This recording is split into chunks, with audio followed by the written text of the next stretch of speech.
Так, я.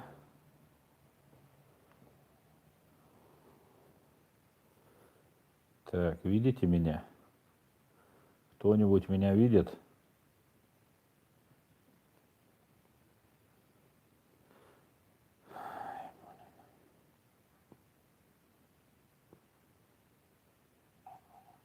О, так. Ассаламу алейкум, добрый вечер.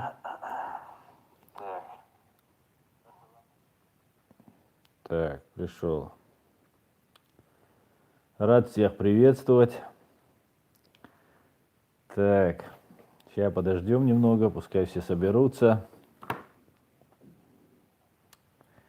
Вечер добрый, добрый вечер. Ва алейкум салам всем. Ва алейкум салам. Ночи 95. Да, борзюса. Так. Ассаламу алейкум, ассаламу брат. Ва алейкум салам, Омар Азиев. Дику Далбухаста. Сегодня как никогда хорошо я себя чувствую. Семеро одного не ждут. И вот ахка. Ассаламу алейкум, алейкум салам. Подождем чуть-чуть. Пару минут. Так, посмотрю, что вы мне тут писали. Абкарсан Борз Махилла. Не понял. Аслан Махмуд. Алейкум салам. Руслан Чарто, Маршалис Ношчур. Делей салам, Маршал Уиль. Привет, Сергей, Украина. Рамзан Магомед, позитив. Елехон, дали ли тебе позитив? Да, мне сразу дали позитив, когда я приехал. Я все как надо подготовил, у меня были основания, и мне дали позитив, да. Так, модератор Ченхо, ассаламу алейкум, приветствую тебя. Ичкерия Лайф на месте, приветствую тебя, ассаламу алейкум, алейкум салам. Ёкарный бабай говорит, можно? Ёкарный бабай, вопрос задавать уже можно. Дал Беркат Йоэль Бо Рамзан Магомед, Дейрес Хур. Тебе, Аслан, салам, витаю, витаю, Артур Целлер. Им Декур. Так. Блэк Вольф, дал тебе Беркат Йоэль, амин. Амин, дал тебе Беркат Йоэль. Так, Адам Дэви, приятно видеть, брат, можешь о себе немного? Да я уже много о себе говорил, обо мне неинтересно. Давайте поговорим о чем-нибудь более интересном. Так, Тайпансо Нашхову, Мазархову, Тайпан Нашхов, что Мазархо юртуктига, Муцар юрт. Хайбхи, Муцари, Гойи, Бош, Яшчук, Муцар юрт, Руксо. Так, Аслан, ассалам алейкум, говорит Виндетта В. Живу во Франции 2-й год, отказали Офпра. Теперь суд вопросов будет много. Сам работал правозащитником в Чечне. Куда можно обратиться с дополнительной помощью? Все документы на руках. Виндетта В, я бы тебе посоветовал обратиться на Amnesty International.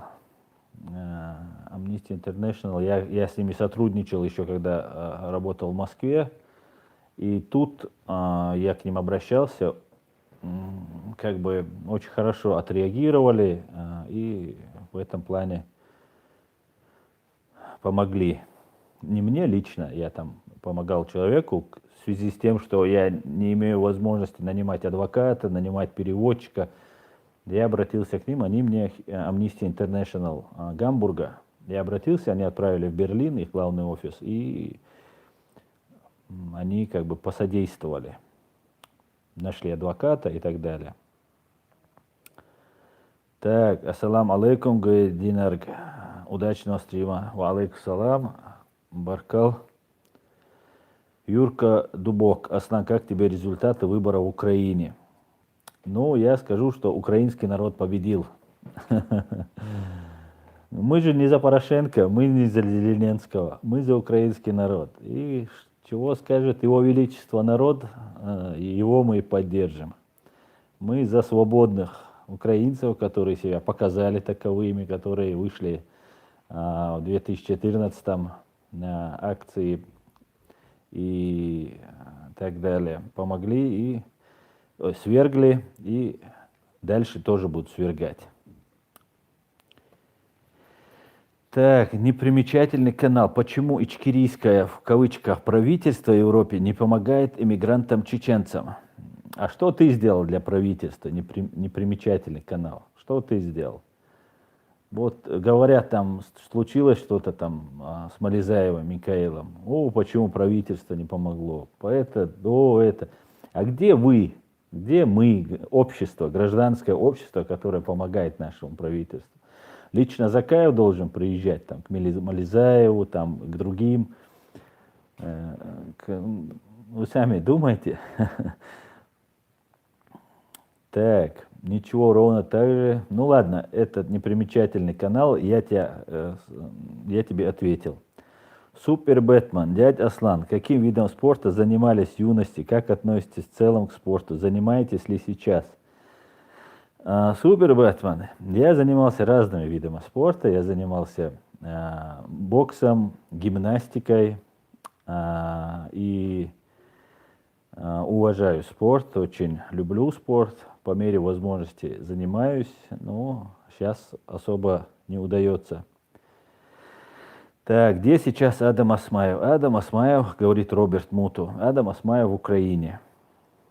Так, Музон Музонов. Ассаламу алейкум. Когда интервью с Муслимом Чеберлоевским? С Муслимом Чеберлоевским, алейкум салам. С Муслимом Чеберлоевским интервью не будет. Будут ответы на ваши вопросы, которые я все им переслал.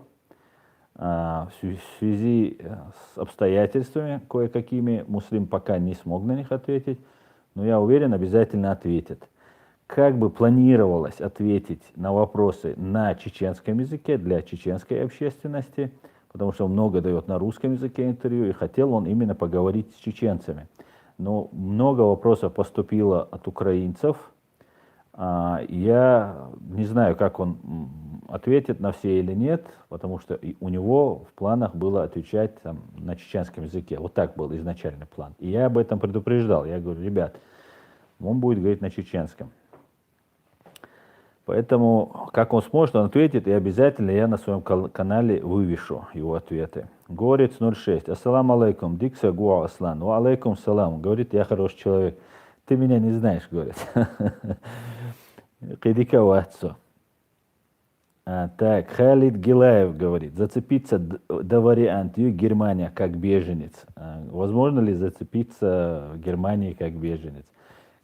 Конечно, Халид, есть возможность, но смотрите, я много раз это говорил и сейчас это еще раз скажу. Когда у нас шли активные боевые действия, да, и мы приезжали сюда, нам не нужно было доказывать, что у нас там идет геноцид, потому что весь мир видел, что идет геноцид, хотя они его таковым не называли.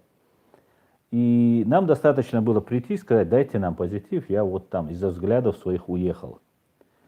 Но сейчас, да, когда многие чеченцы здесь уже живут и ездят домой, даже тот, кто не имеет права, да, когда здесь вот эти предатели, их пособники ведут себя таким образом, что ну, они тут показывают, как хорошо в Чечне, никто не обижает никого. И немцы, они теряются, европейцы, они думают, ну как так, если они говорят, все плохо, а реально люди тут ходят, там, поднимают пальцы, фоткаются там и так далее. Поэтому сейчас ситуация в корне изменилась. Во-первых, некоторые люди не хотят нас тут видеть. Во-вторых, некоторые ситуация изменилась в том плане, что нам надо доказывать. Бремя доказывания лежит на нас. Поэтому если вы сюда приезжаете, то мы должны, Халид Гилаев, к тебе обращаюсь, мы должны иметь железобетонные доказательства, что нам угрожают там по национальному, религиозному, политическим нашим взглядам, нас преследуют. Вот в этом плане надо будет иметь железобетонные доказательства. Потом есть такие справочки, да, что там вызвали в полицию, там на допрос вызвали там и так далее. Это тоже полная туфта. Это очень легко выявляется. Единственное, что можно, отдав эту справку, выиграть, это несколько месяцев, пока это пройдет какое-то рассмотрение, эта справка. Поэтому не делайте этого. Ну, доказательства должны быть настоящими. Так, Герман Вольфрам. Аслан, если в Ингушетии начнется война, беженцы пойдут в Чечню? Ну, я не думаю, что начнется война в Ингушетии. Но если они куда-то пойдут, то они, конечно, пойдут в Чечню. И, конечно же, кроме чеченцев, ближе им никого нет. Ну, поэтому я не думаю, что там будет война. Марк Робинсон. Аслан, не переставайте снимать видео со случайными людьми из рулетки. Это увеличит количество просмотров, лайков и выведет топ ваши видео. Будет больше подписчиков, это очень интересно, говорит. Да, кстати, напишите, если вам это интересно, напишите, хотели бы вы, чтобы я снимал дальше вот эту чат-рулетку. Мне очень тяжело бывает с ними общаться. Иногда времени не бывает, долго приходится искать более-менее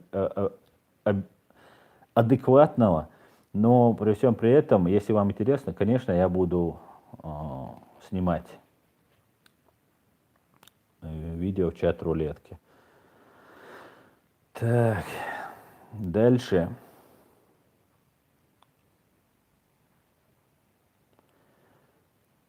Так, Ёкарный Бабай. Аслан, много мнений есть, что Зеленский прокремлевский кандидат. Мы, конечно, за украинский народ, его выбор, но хотелось бы, чтобы они выбирали, не хотелось бы, чтобы они выбрали пророссийского. Он даже выступает на русском, а не на украинском. Ну, говорят разное. Давайте посмотрим. Там ведь не один Зеленский, да? Выберут Зеленского, и что? Есть парламент, есть люди, которые несут службу там, да, на рубежах, как говорится, Отечества. Поэтому я не думаю, что Зеленский сможет просто так слить Украину. Что сделали с Януковичем, я думаю, украинцы сделают то же самое с любым, кто будет сливать. Причем тогда они просто хотели в Европейский Союз и так далее, и еще не было войны. А теперь после 5 лет войны украинцы не дадут никому заигрывать со своей независимостью и суверенитетом. Поэтому, посмотрим. Еще он не выиграл, но даже если он выиграет, это не конец света. Ничего страшного. Так.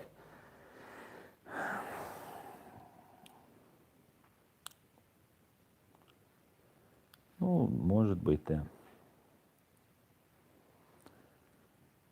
Артур там Мушев. Черкесов много в Германии? Я не знаю, Артур. Так, Тракторис. Аслан, салам алейкум. Сделай видео о том, что чеченцы без Рашки не помрут. А то многие кадыровцы и русские аргументируют отказ от независимости Чечни из-за того, что якобы Чечня не выживет. Да, я это уже и в чат-рулетке говорил, да. Такая гуманность с их стороны, чтобы, с русской стороны, чтобы мы не умерли там с голоду, они нас убивают бомбами. Так, далее. Как найти? Аслан, ты намеренно игнорируешь мой вопрос. Нет, как найти? Я просто отвечаю на вопрос, потом перелистываю. Если вы хотите, да, чтобы вы заметили, отправляйте вопрос ваш через суперчат. И я обязательно на него отвечу. Если так я не успеваю, извиняйте. Это не со зла.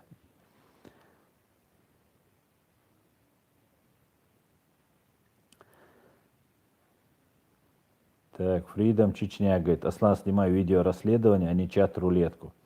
Ну, было бы что расследовать, можно было бы и это расследовать. Тракторист, тракторист.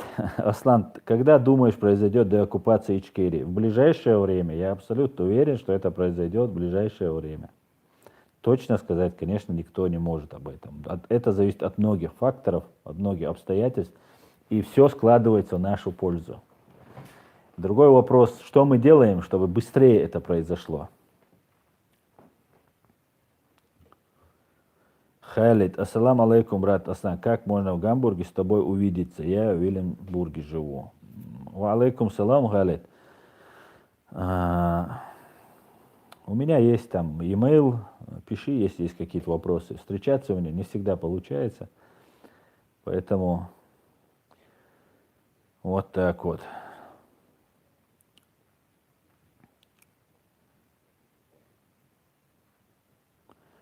Так, Фридом Чечняк говорит, твой уровень юридической подкованности, грамотности выше этих бесед чат-рулетки. Но я для чего это делал, Фридом Чечняк? А я это делал для того, чтобы показать вам, своим зрителям, я знаю, я все годы войны проживал в Москве, в Петербурге, и постоянно общался, да, даже со своими там, коллегами, там, друзьями, одногруппниками на эту тему. И никогда у них не было аргумента, который я не мог бы покрыть своим аргументом. И вот я, зная, какие у них вот эти штампы, я пытаюсь доносить до вас, в первую очередь, для зрителей, которые увидят, там, что мы умрем без России, там, что там мы отрезали там головы там всем подряд. Там мне вот сейчас недавно комментарий одна девушка сумасшедшая писала, что мы детям голову отрезали. Ну, это классика, да, распятый мальчик в Украине, отрезанные головы там чеченцами, тоже, это классика, да. То, что они делали на нашей земле, это как бы они даже не хотят обсуждать, да. Они убивали наших женщин и детей. Это надо помнить и никогда им этого не забывать. Ни один чеченец никогда за свою жизнь не должен забыть. Они убивали наших женщин и детей, они мучили, насиловали, убивали. И никогда мы им этого не забудем. Никогда. Уважающий себя, называющий себя чеченец, чеченцем чеченец, никогда этого не должен простить. Мы должны всегда об этом помнить и всегда при первой же возможности в соответствии с международным правом привлечь всех к ответственности. 90 лет им будет, 100 лет им будет. Как Израиль находил там в Южной Америке и находил, мы будем также привозить их. И вот эти Шамановы, там разные вот эти бандиты, запомните это. Ничего не закончилось. Ваша геройская звезда на нашей крови вам выльется очень большими неприятностями. Иншаллах. Так, Нохчу Ичкириец говорит. Ассаламу алейкум, аслам. Модератор, хуатве волшу Мансур старый. Нет, это Нохчу Ичкириец говорит. Мансур старый тоже говорит, сейчас хуатве. Так, подожди. Тюрингия на связи, говорит Нохчу Ичкириец. А Мансур Старый, info.chechen.com, Асланса, модератор. Вот, ты соболш по модератор. У меня модератор имеется, пока дел рейс, холь, пока не нужно. Так. Аслан, можно в Германии, говорит Йокарный Бабай, как-то использовать свой юридический диплом? Они его как-то котируют, дают возможность учиться дальше на юриста в Германии. Да, как адвокат я, например, имею право, не просто юриста, если ты адвокат, то мне достаточно переучиться, и да, у меня признается. Но для этого мне нужно выучить язык, и главное не только говорить, да, главное для юриста это писать грамотно. Говорить можно заикаться, главное правильно составить документ и подать этот документ. И для этого нужно еще выучить законы местные. Поэтому, ну, как сказать... У меня не хватает времени. Я учу немецкий, и пока у меня успех, все время у меня занимает вот эта моя деятельность просветительская, журналистская деятельность, скажем так. Так, Якуб Иванов, как найти Василий Интервата. Интервата, приветствую. Якуб Иванов, ассаламу алейкум, Асан. Как думаешь, если бы Ичкерия не была оккупирована и стала независимым государством, присоединилась бы к ней Ингушетия, если бы она также, или бы она также оставалась в России? Я думаю, присоединилась бы, конечно. Я думаю, чем жить по горло в нехорошей субстанции, лучше жить со своими братьями. Аслан, тихо слышишь. Как меня слышно? Прием. Как меня слышно? Скажите, как меня слышно? Скажите, как меня слышно? Напишите. Аслан, тихо слышно? Говорит.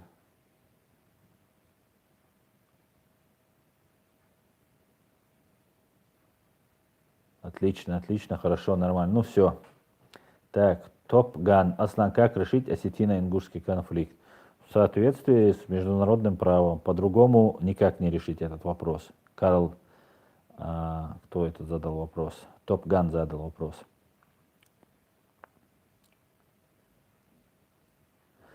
Карл Горвальд. Я живу здесь 6 лет, под Кёльном. Тенгабу, где они и представители Ичкерии. Хочу себе, жене и 4 детям паспорта. Так, смотрите, объясняю. Паспорта можно сделать на сайте нашего правительства Чечен Пресс. Там же заполняете анкету, там же оплата пошлины, туда же можно отправить фотографию и так далее. Как бы никаких проблем с этим нет. Сайт Чечен Пресс. Это вы должны знать, если вас это интересует, вот такие вещи мы должны знать. Так, как найти? Передай вопрос Муслиму Чеберлоевскому. Что он думает по поводу, если станет президентом Зеленский? Не будет ли выдавать наших часто? Есть у них такое опасение? Я уже вопрос все как найти передал, и я не знаю, что он скажет. Политику они не вмешиваются, да, это политические дела, чисто украинские дела. Наше дело, их дело и наше дело помочь украинцам победить в этом деле. А кого они выберут там, это уже как бы, да, конечно, если наших будут выдавать, это нас касается, их в первую очередь касается. Но я думаю, на такой вопрос знать не он не может ответа, да, и он даже не захочет, наверное, отвечать. Так.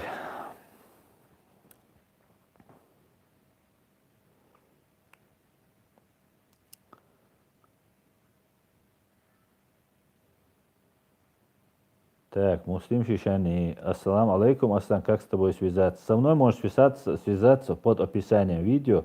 Есть мой e-mail. Можете туда писать.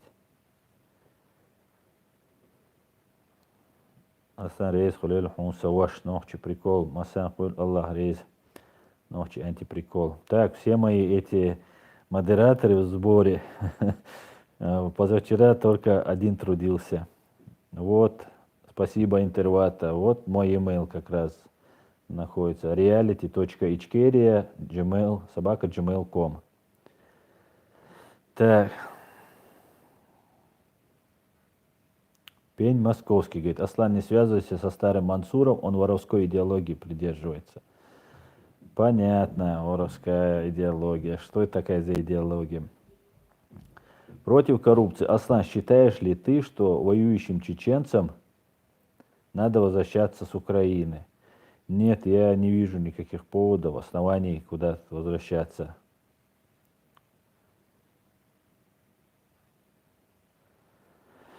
Так.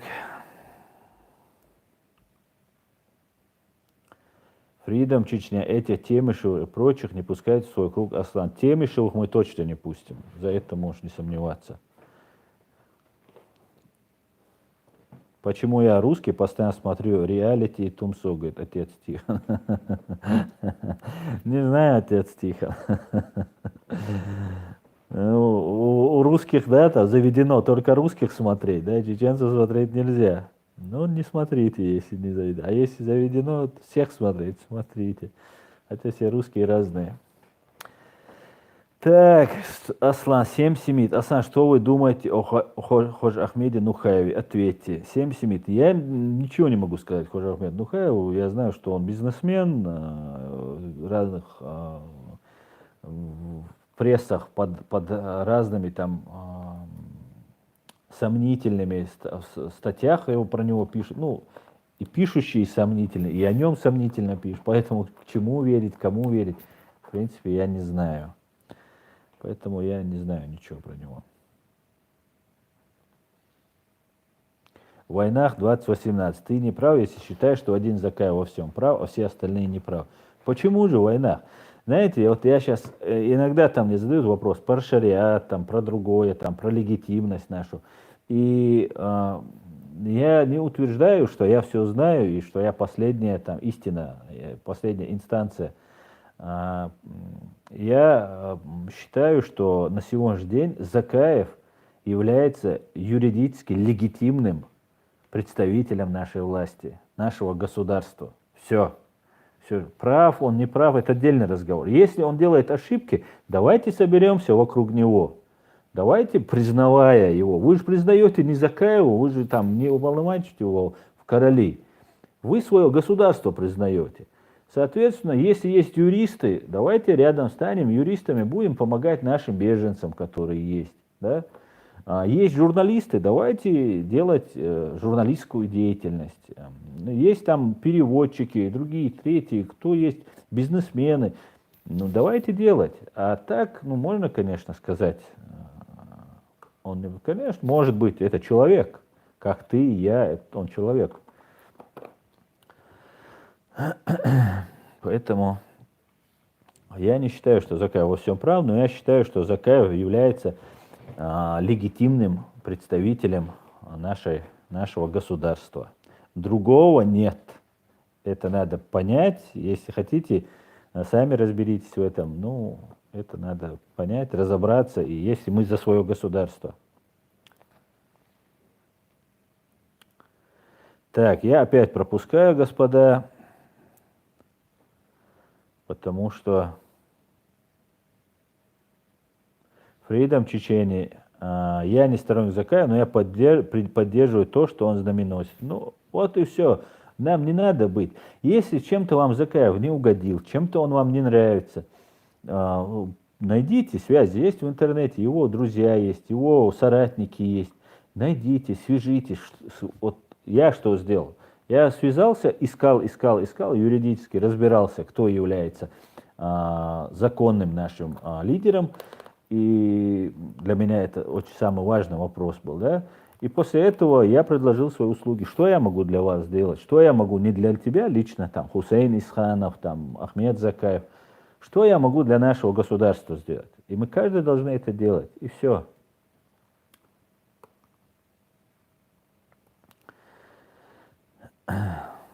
Так что вот так вот.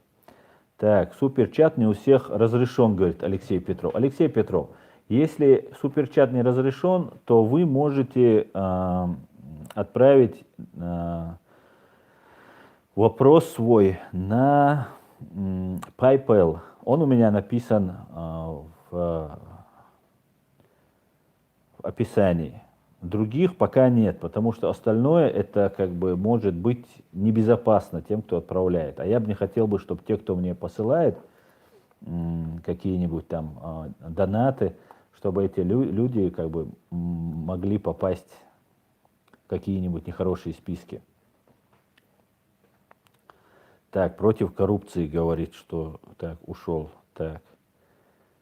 Против коррупции. Аслан, слово Ичкери у многих ассоциируется с похищениями людей, криминальными разборками, с перестрелками и так далее. Ну, ты не прав против коррупции. Для меня ассоциируется с самым лучшим, что было в нашем государстве. Это свободное время нашей Ичкерии. То, что тебе ассоциируется, это пропаганда, которую тебе вдолбили.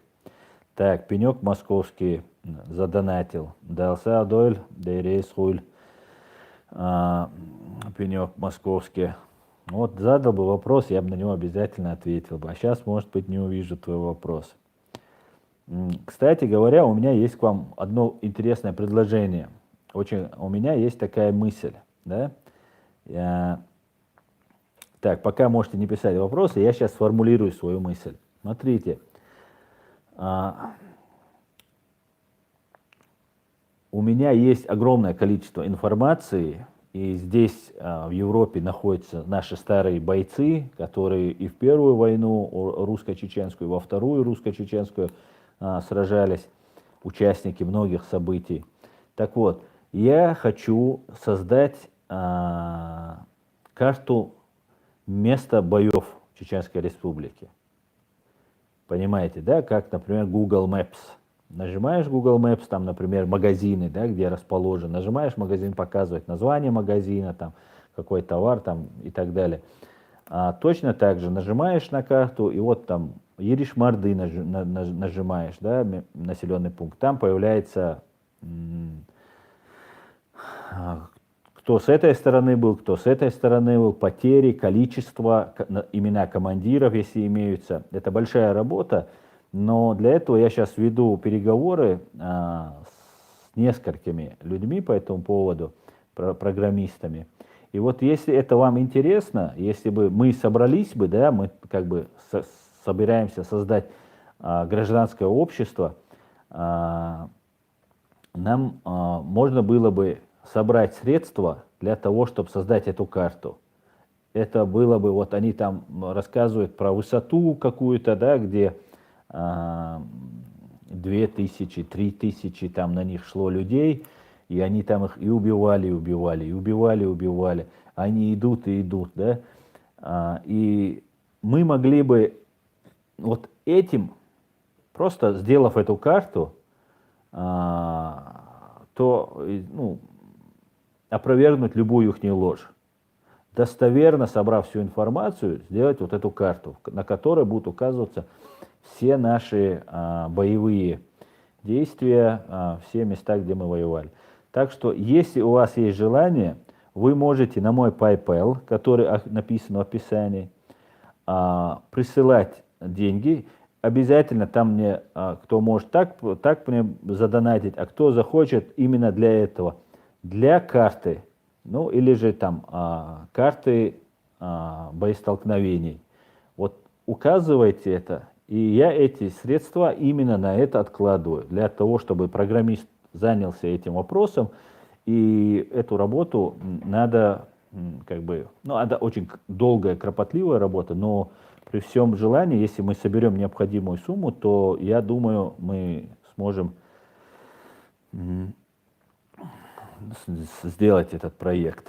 Так что жду от вас предложений и, соответственно, донатов. Аслан, ты тоже смеялся в фильме, где две Ваньки убивают по 100-500 тысяч чеченцев? Да, я смеялся. Я особенно смеялся после того, как я пообщался с непосредственным участником этих событий. Когда он мне это рассказал, это было вообще смешно. И понимаете, это вот я сейчас занимаюсь антипропагандой, да, вот я ихнюю ложь разоблачаю. Соответственно, эта карта, это будет живой пример, который будет это разоблачать.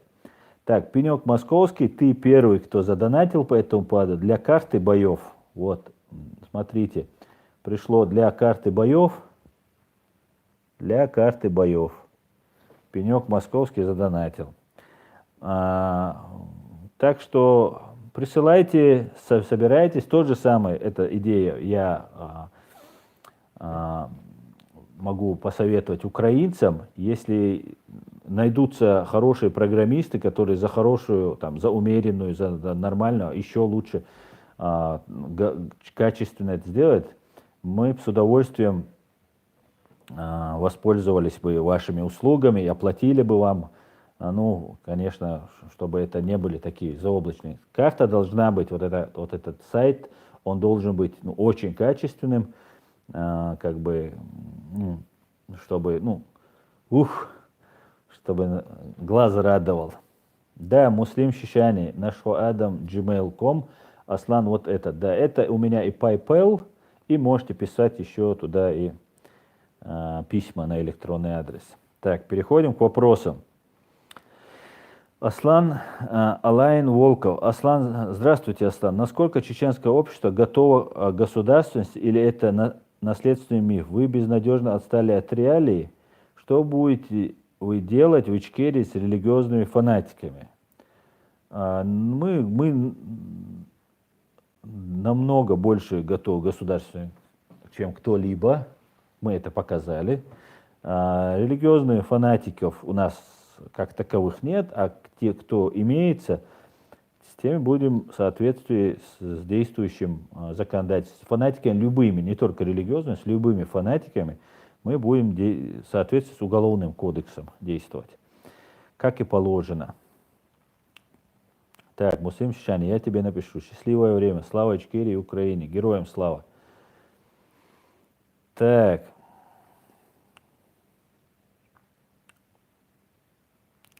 Так, в войнах 2018 необходимо найти консенсус между всеми сторонниками независимости, если мы хотим чего-то полезного достичь на пути независимости, находясь здесь в Европе. Да, конечно. У нас государство есть, и все, вы можете... Мы можем находить консенсус, да. Главное не претендовать, да, не надо вот эти политические, вот эти сразу два слова сказал, два человека там поставили лайк или там где-то там написал хорошую статью, и все, я уже президент, я уже такой. Нет, господа, нет, это так не делается. Да, мы не должны свое эго ставить выше нашего государства. У нас есть государство. Да, это обидно, когда тебя не выбирают, но при всем при этом мы должны понимать, что два лайка это еще не значит, что мы можем. Каждая кухарка не может быть президентом, да? Так, Ифрит 17 задонатил. Спасибо, Ифрит. Так, опять задонатил. Еще раз задонатил. Еще раз спасибо. Баркала, Ифрит. Так, если вы будете посылать донаты для карты боев, указывайте карта боев. Вот как указал Пенек Московский. Да? Должны так указывать. Мы должны организоваться, и мы должны научиться это все организованно делать. Да? Мы являемся гражданами независимого государства. Мы находимся за границей. Да, я вот сейчас меня спрашивают, что такое карта боев. Карта боев Ислам Ардашев, это карта, как на Google Maps, где будут указаны все места боев, которые у нас происходили. Для этого мы сейчас собираем средства. Для этого нам нужны человек, который в этом разбирается, который за умеренную плату это сделает, и, соответственно, собрать средства для этого. Я сегодня разговаривал с одним украинцем, который в этом немного сечет, но нам нужен как бы человек, который в этом разбирается. Вроде бы он тоже сказал, что найдет, но мы, кто это сделает хорошо и за доступную цену, нам это надо делать. Соответственно, здесь есть огромное количество людей, которые в этом принимали участие в этих боях. Мы будем брать их информацию и выкладывать. Это огромная работа, это не быстро, но я думаю, все будет супер. И еще есть один такой вариант, я пока не согласовал его с Хусейном Исхановым, поэтому я пока этого говорить не буду. А так, есть тоже очень хорошая идея, которая, я думаю, всем понравится. Ну, не всем, конечно, врагам нет, но вот нам всем понравится. Так. Так, Супер Бэтмен, дядя Аслан, смотрели ли вы канал Автодар, где пухлый паренек по имени Александр вещает на фоне флага Чечни и восхваляет войнахов? Да, я и смотрел, и так-то, да, восхваляет, но на фоне российского чеченского флага, да, это не кадыровский флаг, если мы его иногда называем кадыровский флаг, это не в кадыровский флаг. Нет кадыровского флага, да. Есть то, что ему там с России приказали повесить, соответственно, это российский флаг. И вот то, что он вывешивает российский флаг, он это все как бы теряет этот. Поэтому он хайп имеет на этом, на чеченцам, да. Чеченец такой раскрученный лейб, и на этом многие хотят поиметь себе какие-нибудь там дивиденды. Поэтому, да, я его пару раз смотрел, там кто-то вырезал и так далее. Поэтому я вот не могу сказать, насколько он искренен. Поэтому Оставим его. Но он ичкерийский вывешивать тоже как бы ему небезопасно, тоже можно понять человека, поэтому так его осуждать, в принципе, я не берусь. Не берусь.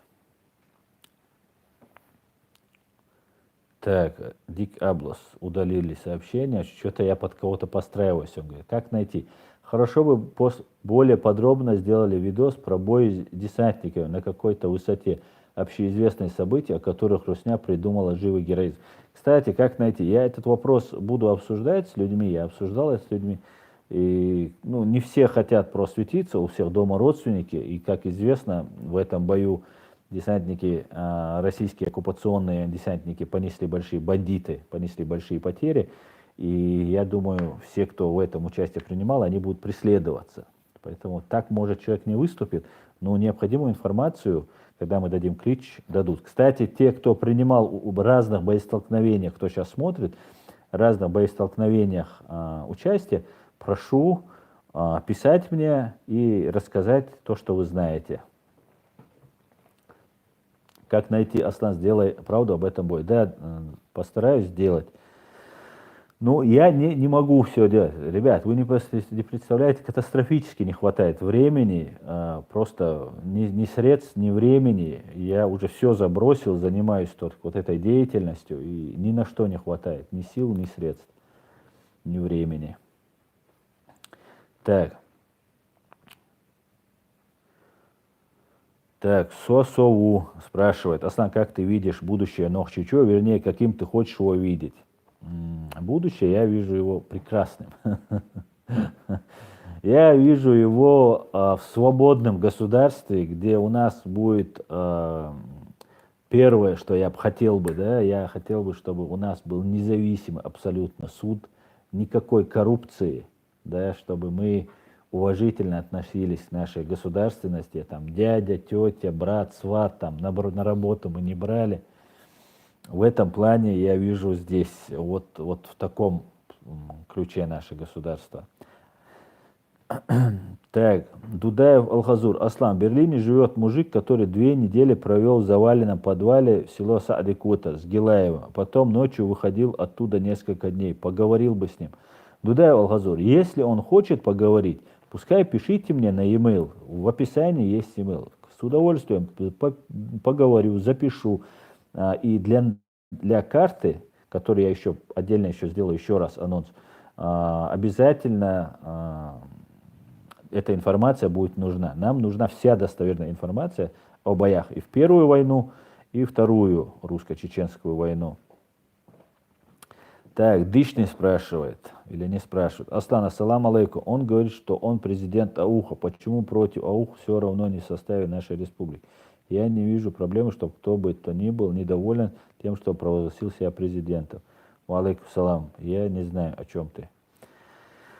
Привет войнахам из Украины. Альтар Ибн Али говорит. Привет, Украина. Дышный, это шутка.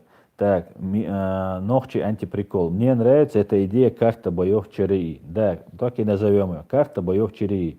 Давайте я сейчас сделаю еще раз, чтобы потом можно было это вырезать и отдельно можно было это вытащить. Это большой проект. Для этого нужна будет помощь. Нохчи прикол. Вот смотрите. Мы хотим, у меня такая идея, создать карту боев Первую русско-чеченскую войну и Вторую русско-чеченскую войну. Все, что мы можем собрать, это все надо сохранить. Карта будет выглядеть наподобие Google Maps. Да? Нажимаешь на карту, и там высвечивается, например, Ириш-Марды возьмем. Да? Под Ириш-Марды руководил там операцией с чеченской стороны, да? Хатаб, Амир Хатаб. С русской стороны такие-то, столько-то погибших. С русской стороны, с чеченской стороны участвовало столько-то, погибло столько-то. С русской стороны там было столько-то, погибло столько-то. Время, место и так далее. И вот по всей нашей республике мы делаем эту карту. Первую русско-чеченскую войну и Вторую русско-чеченскую войну. Вот этот ролик надо будет, вот это то, что я сейчас говорю, надо будет вырезать потом и потом выложить уже отдельно. Так вот, Для того, чтобы это все сделать, нам нужно собрать средства. Для этого нужно, во-первых, огромное количество работы провести, поговорить со всеми участниками этих событий. И нам нужно оплатить услуги программиста, который нам это сделает. Этот сайт должен быть супер хороший. Это не какая-нибудь там полуфабрикат или там кустарного способа. Это должно быть, супер это должно быть, потому что это будет на все. Так что вот, поэтому призываю присылать мне на PayPal деньги, средства, кто хочет, и указывать для карту боев, вот как сейчас указал Нохчи антиприкол, для карту боев или в ЧРА. Так, Пенек Московский задонатил, дал Саадуэль. Аслан, там же и компьютерная графика нужна будет. И во время показа картинка еще и озвучка хорошим голосом одновременно. Озвучь потом, сколько всего надо денег на карту. Да, я сейчас приблизительно только все знаю. Я, конечно, это все озвучу. Там много что нужно.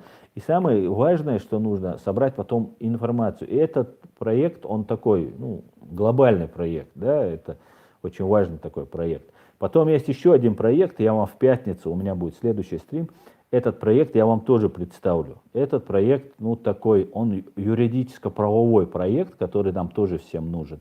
Поэтому это я оставлю интригу и обязательно вам об этом все расскажу, согласовав его со своими товарищами, конечно же. Так, там и компьютерная графика. Так, это я уже читал. Так, Нохчи 95. Аслан, насчет карты. Нужна информация, что произошло с людьми. Если да, у меня есть история целых 2. Нохчи 95. Супер просто. Это хорошая вещь. Мне ваша помощь нужна не только донаты, но и вот историями. Кто принимал участие, как много людей принимал. Если это свежие бои, да, кто-то боится об этом там говорить, там имена называть. Можно без имен.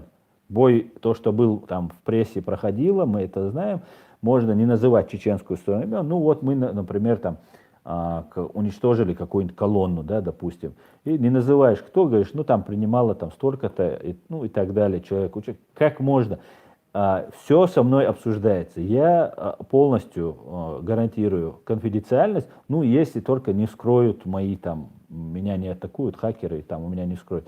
От меня утечки не будет. Все, что мы с вами разговариваем, это будет оставаться между нами. Так, вот такие вот дела. Мне от вас нужна помощь всесторонняя. Мы гражданское общество, запомните это. Если мы гражданское общество, то, соответственно, мы должны скоординироваться, собраться и делать что-то полезное. Да? Вот, давайте делать полезное. И это несложно делать. Так, сейчас я пропускаю вниз.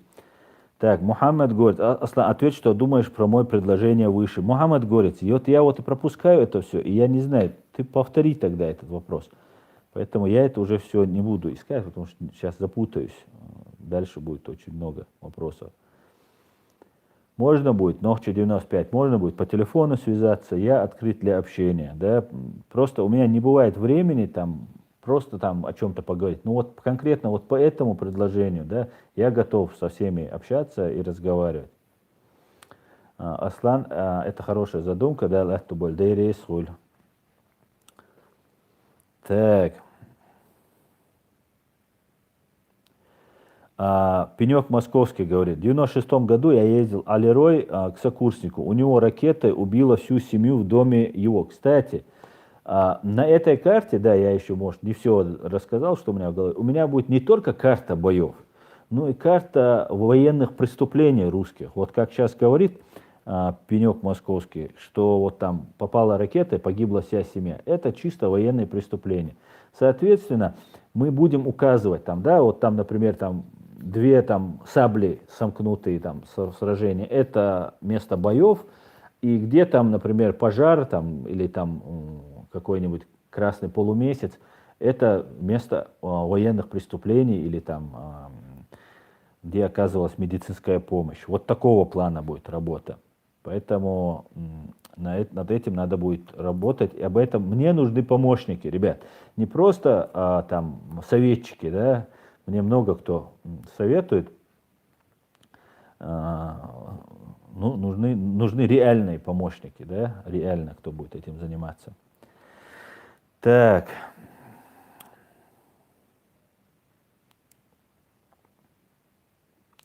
Вадим Кузьмин, вы говорили, что Навальный это проект Кремля, и что он встречался с кем-то из правительства Российской Федерации. Можете ли вы предоставить какие-то конкретные доказательства его связи с сегодняшней администрацией Российской Федерации?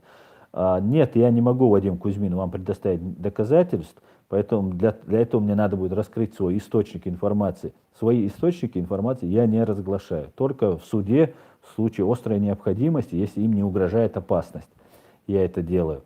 Но я вам скажу, что я со всей ответственностью заявляю, что Навальный это проект Кремля. Ну и кто это не понимает, я просто, мои соболезнования.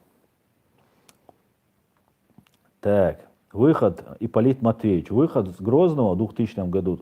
Какие потери понесла наша армия, количество людей, место гибели, сила. Поименно эту работу нужно начать делать, Аслан. Ипполит Матвеевич, совершенно верно. Вот об этом я сейчас заявляю. Для этого нужны средства, ребят. Я просто не справляюсь это все сделать. Мне нужны помощники, которые будут собирать эту информацию, кто будет контролировать сайт, допустим, кто это как-то будет компоновать, собирать это все. Я один. И у меня своих бытовых проблем здесь полно просто. Понимаете? Бля.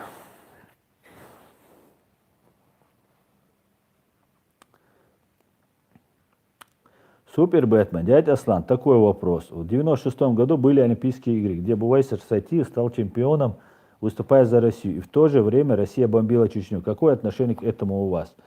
То, что он выступал, у меня, в принципе, ничего плохого. А то, что он ни слова не сказал в защиту своего народа, имеет такую известность, это неправильно, на мой взгляд.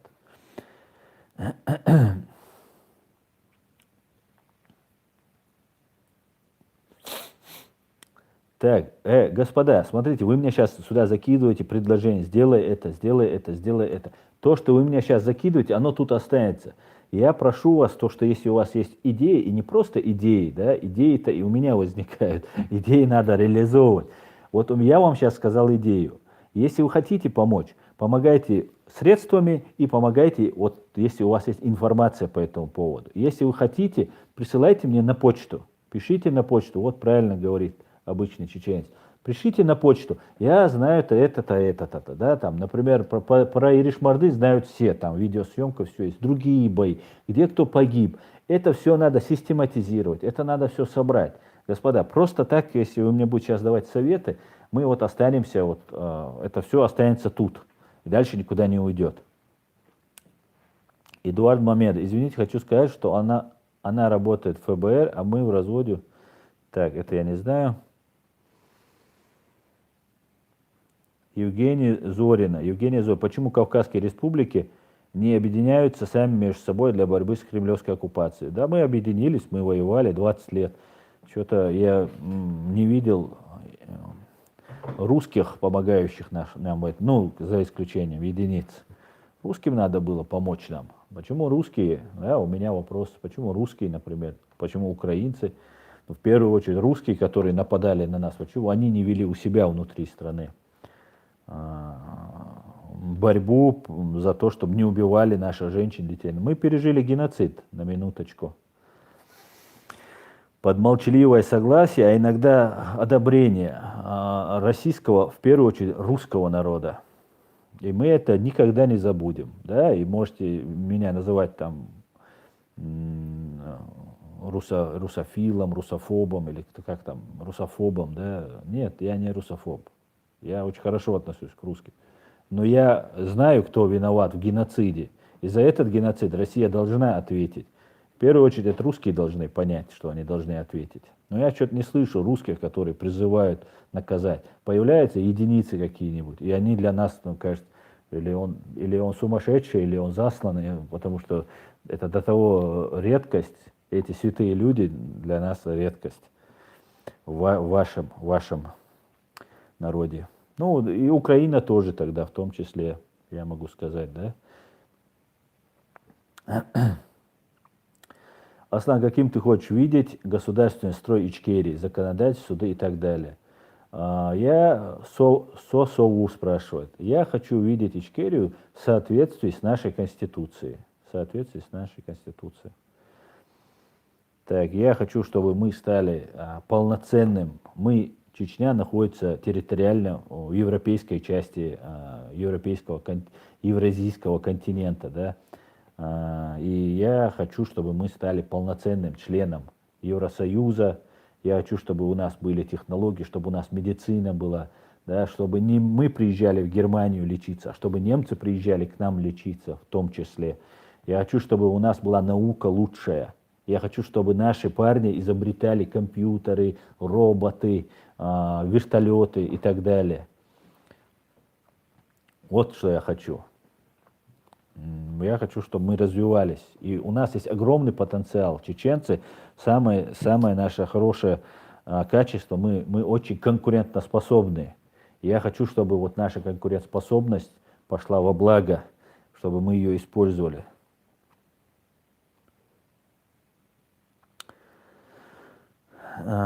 Юхтар колхозник. Так.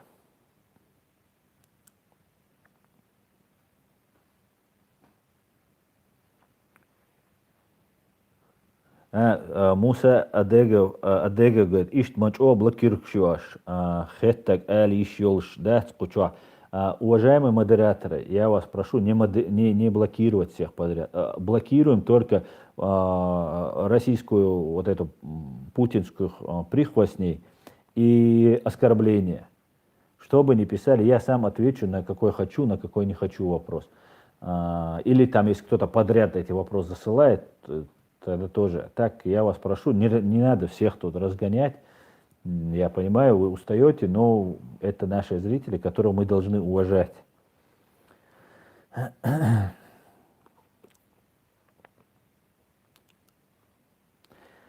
Так, мы все это хотим, интересно, как это сделать, пока еще не сдохли все.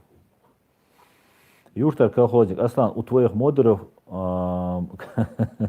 нет у них комплекса, вообще нет, просто они пытаются хорошо работать, и их слишком много. Так, ну правильно, Чинхо, мат, оскорбление, провокацию блокируйте. Аслан, модер, диктатор, он учил. Да, говорит, что мои модеры, они диктаторы. Ну, может быть, диктаторские наклонности есть, поэтому я призываю своих диктаторов не особо, короче, тут зверствовать, потому что мы все делаем одно дело и за одно дело переживаем, поэтому будьте любезны, аккуратнее все. Так. Счастливое время. Признание чекистских паспортов Украины. Ну, этим мы должны заниматься, ребят. Мы должны этим заниматься, понимаете? Например, обращается официально Закаев, да, как представитель нашего государства. Ну, это политический такой вопрос, и скажут, ну, некоторые скажут, нет, мы не можем, это же политический. А когда обращаются общественники, мы с вами, простые люди, на нас должны реагировать, и кто нам сопереживает, сочувствует, кто нашей борьбе нас поддерживает, они нас будут больше поддерживать, чем даже наши официальные структуры. Политикер, да, это такое тонкое дело, где мы должны принимать участие, мы все. И, вот такого плана. Поэтому мы должны, вот если Украину хотим добиваться, да, надо добиваться, давайте. Вот мы сейчас отправили обращение в Раду украинскую по поводу того, чтобы признали геноцид 1944 года. Потому что в 2004 году Европарламент вынес резолюцию, признающую вот этот геноцид геноцидом. Все, мы сейчас добиваемся от Украины. Это не правительство Закаева, это мы, общественники. Это Хусейн Исханов, я, Адам Дервишев, кто у нас, Майрбек Тарамов, еще там кто-то есть. Вот мы подписались и отдали это все. Ждем от них. Ну, как бы каждый делает свою работу, свою лепту вносит. Давайте вносить эту лепту. Так.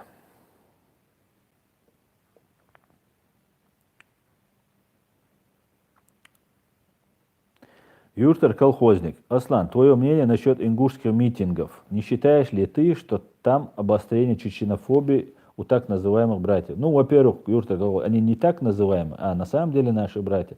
А во-вторых, ну, у них идет борьба против Евкурова, их можно это понять, да. Я не считаю, что это, ну, пользу принесет. Ну, чего-то добьются. Придет новый президент, вернее, кого Москва назначит. И посмотрим, посмотрим. Ну, я поддерживаю всех. А то, что там кто-то забрасывает, какие чеченофобские, ну, это плохо. Было бы хорошо, если бы там какие-нибудь представители организовывают, которых сейчас, кстати, вот сейчас арестовывают, там вот сейчас активно идет зачистка, если бы они выступили бы и сказали бы, что никакой чеченофобии у нас нет. Хотя они и не говорят там никто про чеченофобию. Кто хочет, что хочет, то и слышит. Ну, чтобы лишний раз напомнить, чтобы не обострять это все. Так.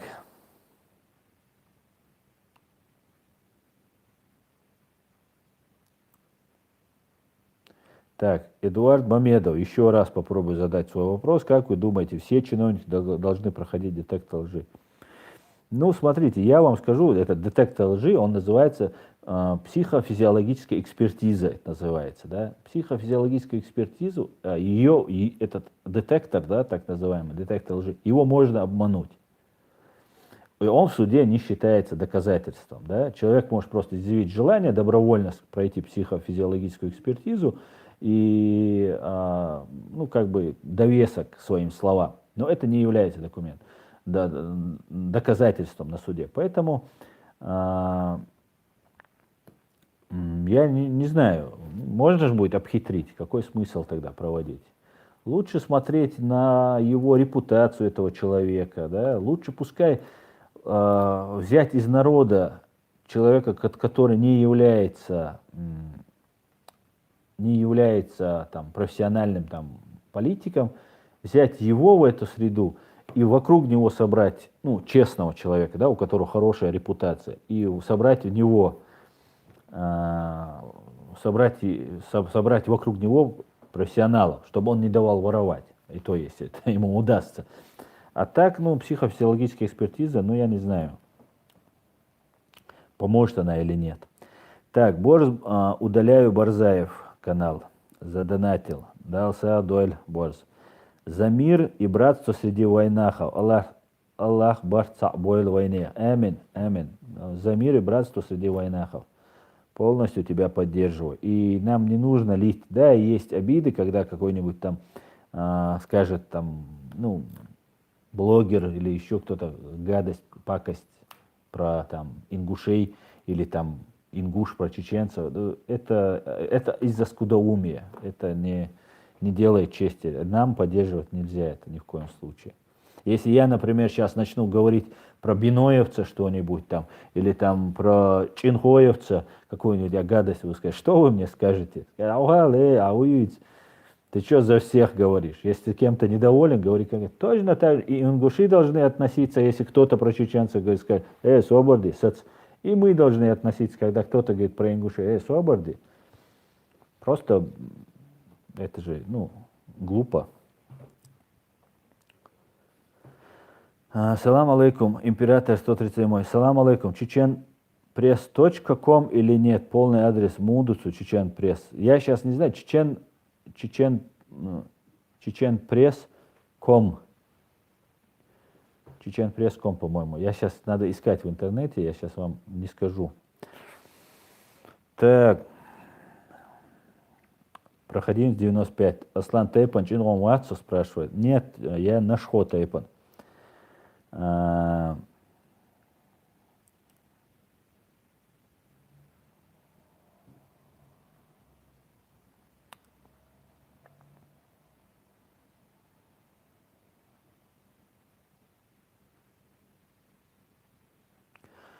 Юртер колхозник, ты, по-моему, зацикливаешься. Аслан, когда тот старик и тот Яндиев оскорбляли чеченцев и говорили, что они не братья ингушам, огромная толпа вокруг них молчала, стояла, поддерживала. Разве это не показывает, что там такие большинство? Нет, это не показывает.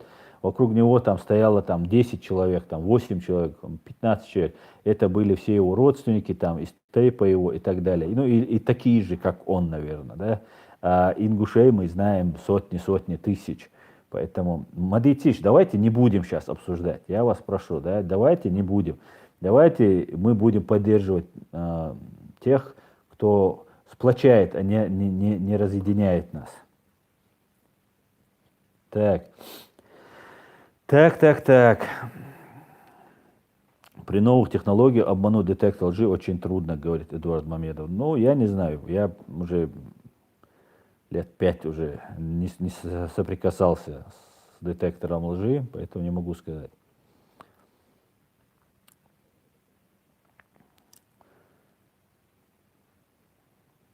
Нашхо, Магомед Нашхо, Милух Тухом Юкибуохшбу. Нашхо, Тухом Юкибуохшбац. Тукум — это объединение тейпов. Да? Тейп — это не род, как мы принято, да, считать. Это не совсем верно. Тейп — это происхождение, место происхождения. Например, мы с Нашхлам, Нашхо, горы с Нашхо. Да? Это наша родового. Вот, например, я здесь немца спросил, ты кто, откуда? Он там назвал, что он...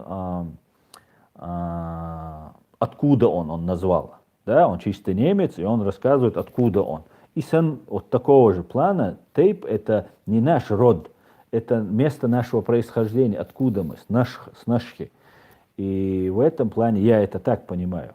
На этой Нашхе были несколько населенных пунктов, откуда, опять же, разошлись, да, Мазархо, Хуай, Хайп, Хуай, и вот я сейчас, и вот 6, по-моему, было, вот Гэр наш ол царя, считал. Поэтому Тукумы — это объединение тейпов. Объединение Тукумы — это было там по разным причинам, да. Ну, когда война, в принципе, объединялись все. В принципе, из-за экономических соображений, да. Например, где-то произошла засуха, и Тукумы объединялись и вместе боролись там с голодом, с разными другими там паводками, наводнениями там, и так далее. Ну и, конечно, и в военном плане тоже объединялись Тукумы. Тукум — это союз.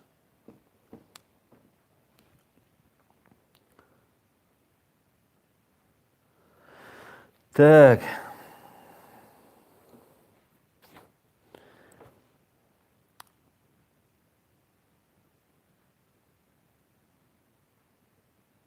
Рулон обоев. Точность полиграфа научно не доказана. Аслан сказал верно, что в суде это не является веским доказательством. Нет, это вообще не является доказательством. Да, это как-то может повлиять на судью, если там железобетонно как-то кто-то хорошо ответит на это. Но суд даже не принимает иногда, да. Если как-то это вложить в дело, да, и зафиксировать, то да. Но это не является доказательством. По крайней мере, на сегодня 100% доказать нельзя, потому что его можно обмануть, этот психофизиологический вот эту экспертизу. Так, Анзор ищущий. Аслан, ассалам алейкум. Вопрос про дикую дивизию. Когда была русско-турецкая война, халиф мусульман призвал наших дедов перейти на сторону турецкого халифа и стать против России. Наши деды как? Ну, я тебе скажу, у меня дедушка воевал, был в этой дикой дивизии, воевал брат моего родного дедушки, Деде, был в этой дикой дивизии, воевал в Первую мировую, по-моему, еще где-то тоже в войнах участвовал. И я считаю, что этого не надо было делать. Мы не должны служить. Но надо еще знать один такой момент. Когда была царская Россия, когда вот у нас произошла вот война, оккупация нашей страны, русский царь нам дал гарантии, что у нас не заберут наше оружие, да, которое у нас всегда было при нас, и не будут чеченцев брать на военную службу, потому что на военную службу забирали холопов, да, рабов, батраков, холопов забирали. И забирали там от каждого двора по одному мужчине, на 25 лет забирался. И как бы нам служить в этой армии среди холопов считалось, и это было одним из условий, которым мы очень сильно сопротивлялись. И, соответственно, чеченцев не забирали в армию. Но были добровольцы, которые, чтобы себя реализовать, чтобы там свой воинский потенциал как-то использовать, были чеченцы, которые шли служить в ту же самую дикую дивизию. И среди нас, и среди ингушей, и других они были. И вот у меня дедушка тоже воевал. Но я считаю, что это неправильно. Служить оккупанту — это неправильно. Так, инфо. Ассалам алейкум, Аслам. Почему ты выбрал профессию адвокат? В Москве, когда ты работал, кем были твои подзащитные? В основном русские или кавказцы? Ва алейкум салам, инфо. Но я занимался помощью многим, ну я как юрист по профессии, я занимался помощью разным людям. И я, в принципе, и так занимался адвокатской деятельностью, только я не мог выступать там в уголовном суде, так как не имел статуса адвоката. И я посчитал, что я смогу дальше развиваться, приносить пользу, и имея какой-то статус, да, сдав экзамены на адвоката. И вот я для этого получил статус адвоката и занимался адвокатской деятельностью. Когда я работал в Москве, у меня были все, конечно, я помогал всем, и бабушкам, москвичкам, бабушкам стареньким, которых там из квартиры выкидывали дети, там, да, или там подселяли в коммунальную комнату там амбалов, и бабушку выживали из квартиры. Разные были такие дела. Но помогал я всем. Я не могу сказать, что я больше помогал там кавказцам или там чеченцам. Помогал всем. Но последнее время было такой момент, когда вот эта борьба так с называемым терроризмом, который русские устроили против мусульман, мусульмане, которые попадали в плен, да, к русским, они хотели, чтобы их защищал там мусульманин, или же хотели, чтобы не по назначению давался адвокат, а такой.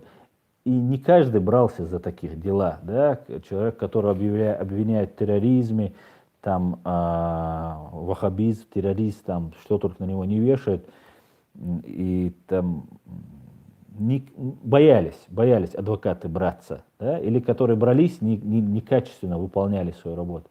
Я никогда не отказывался, я наоборот хотел им помочь и всегда шел и за там где-то бесплатно, где-то за минимум оплату я брался за это, я делал, и если они видят, они знают, с кем я общался, кто я, как я помогал, что я делал. Я не думаю, что у кого-то есть про меня что-то плохое сказать из них. Да, Алмулла. Не знаю. Если есть, пускай напишут. Я скажу, будет интересно. Хотя у меня со всеми остались хорошие отношения. Я со всеми, практически мы друзьями становились, да, потому что их постигалось серьезное испытание. И я как бы всячески пытался облегчить им это.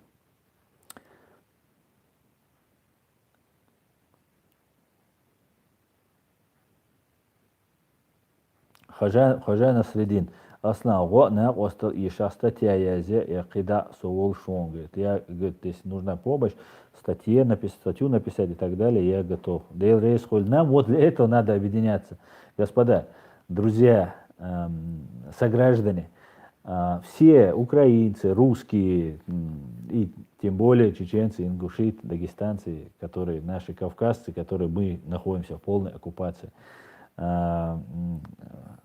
мы должны объединиться в гражданское общество, мы должны понять, что мы должны собраться, все в рамках закона, все всегда в рамках закона, но мы должны реализовывать свой право, мы должны защищаться, мы должны показывать, что мы есть, за нас не должны говорить в разных тут институтах, в государственных там институтах, за нас говорят русские, за нас говорят те, кто нас убивает.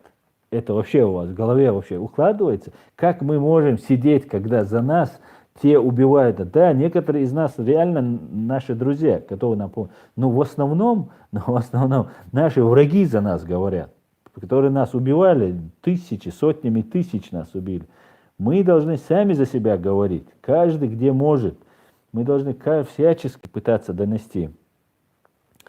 РР спрашивает, Аслан, ты адвокат? Большими буквами написал, поэтому заметил. Нет, меня уже лишили статуса адвоката из-за того, что вот я с вами общаюсь и говорю, что Путин террорист, убийца и мерзавец. Так, меня лишили статуса адвоката, чем я безмерно горжусь. Так. Дудаев Алхазур. Аслан, за полчаса я понял, что у тебя диктатура на канале. Сделай еще раз замечание. Я не оскорблял, просто задал вопрос касательно земли. Дудаев Алхазур. Ребята мои работают нормально. Я еще раз призываю, пожалуйста, без диктата. Мы против любой формы диктата. И вы тоже, я вас всех знаю. Так. Я адвокат тоже. Очень было бы поговорить с Асланом. Вата адвоката, говорит. Вата адвоката.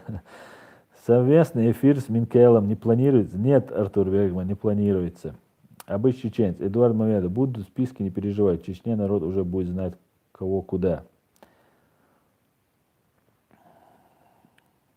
Роберт Муту. Аслан, что думаешь о Руслан Лабазану и Гантемир? Они достойнее Рамзана? Да. Два сапога пара, говорят, да?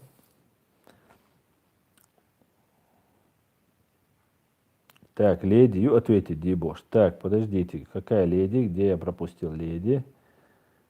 А то у нас все парни, и тут мы пропустим леди. Ну вот, не знаю, где леди.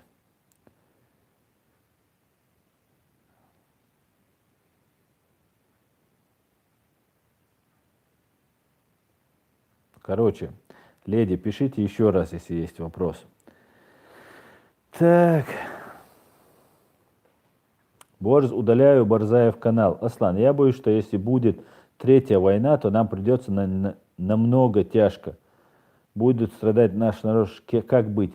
Вот, еще раз я говорю, никакой войны не будет. Да? Мы воевали не для того, чтобы воевать. Да? Воевать там, когда гибнут женщины и дети, не так легко. Не будет никакой войны. Запомните, мы всячески должны этому препятствовать, всячески должны это осуждать. Никакой войны мы никогда не должны допустить. Мы пережили 2 геноцида, тяжелейших, да? Один геноцид перманентно, который протекал, который до сих пор не закончился, продолжается. Никакой третьей войны не будет. Мы должны всячески этого избегать. Но при всем при этом мы должны понимать, что мы должны бороться. Но все в рамках, чтобы мы не воевали. Да? Никакой войны не будет. А все, кто говорит, что надо будет пролить кровь, там, резать головы там, предателям и так далее, всех тоже гоните к чертовой бабушке. Никто никого резать не должен. Мы должны вести войска миротворческие, когда только предоставится возможность. Насчет этого ведется работа, я уверен. И мы должны будем избрать законную власть, да, президента, парламент, установить все ветви власти и спокойно на холодную голову наказать, привлечь к ответственности всех преступников. Никакой войны, никакой войны. Так.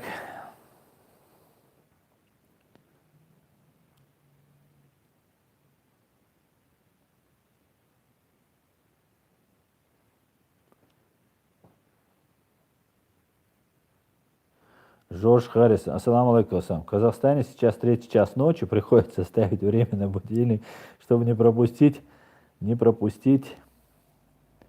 тебя. Нельзя чуть пораньше проводить стрим. Я не успеваю, алейкум салам, Жорж Харрис, я просто не успеваю физически.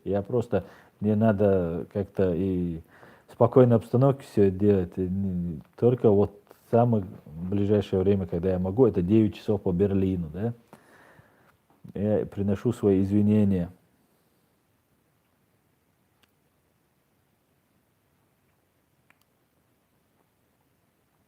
Леди 1974. Я про паспорт хотела узнать. Можно ли с ним открыть счет в банке в Европе? Можно ли ездить, просить азиль с нашим паспортом? Нет, конечно. На сегодняшний день это нереально. Для того, чтобы вы могли открыть счет или чтобы вы могли ездить, просить азиль, вы должны иметь. Но если ваше государство и ваш паспорт, то есть наш, да, должен быть признан этой страной. Но при всем при этом, если у вас есть паспорт Ичкерии, это свидетельствует о том, я знаю, что многие так делают, чтобы доказать приверженность нашей независимости, нашим политическим взглядам, за которые в России убивают или сажают на длительные сроки, люди приносят в суд паспорта Ичкерии, показывают и говорят, вот у меня этот паспорт, и вот из-за этот паспорт я могу пострадать, что является правдой. Если у вас есть паспорт Ичкерии, и дома вот эти мерзавцы узнают, у вас будут огромные проблемы. Поэтому, ну, в суде это тоже рассматривается и считается, что является одним из доказательств того, что вы за свою независимость.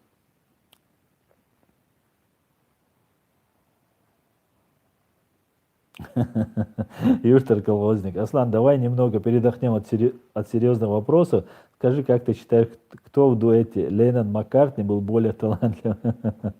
Я не знаю. Я не знаю. Так.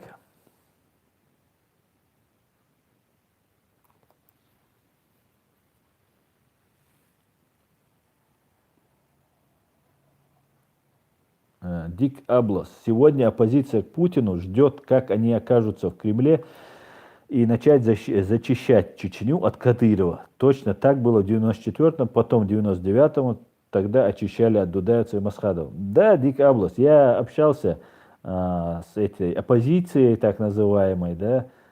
Я считаю, ну, Андрей Илларионов в этих взглядах, я, ну, как бы хочется верить, и я верю ему, но остальные, ну вот тот же Навальный, да, это же проект Кремля, и они, чтобы отвлечь внимание, чтобы укрепиться, пойдут опять, эту же армию надо куда-то отправлять, да, чтобы она не свергла их. Они ее опять отправят в Чечню и будут зачищать как бы кадыровца, да, и все, кто там в инстаграмах поднимал пальцы, они попадут под раздачу. Поэтому мы должны очень аккуратно подходить к российской оппозиции, так называемой, да, которая довела до этого состояния эту страну по факту. Так.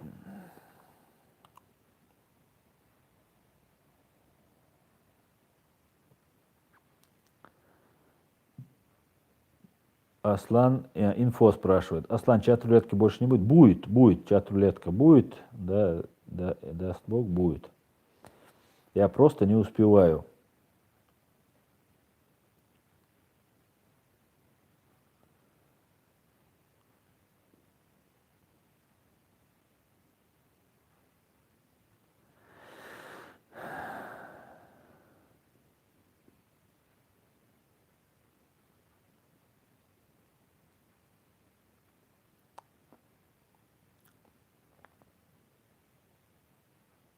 Так, ну вы между собой тут общаетесь, очень интересно.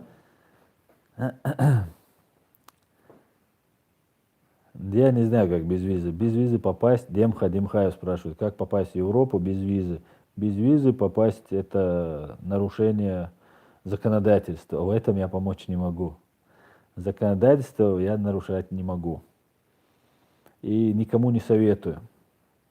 Хотя можно из Белоруссии попробовать переехать, да, но вариант то, что поляки очень плохо относятся, и это очень тяжело сейчас даже в Польшу пересечь.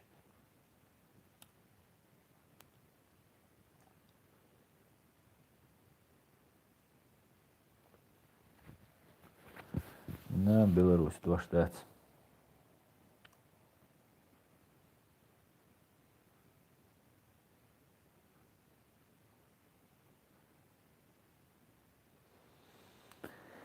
Так, Майхл Лаурент, Аслан партизан. Да, только можно сказать.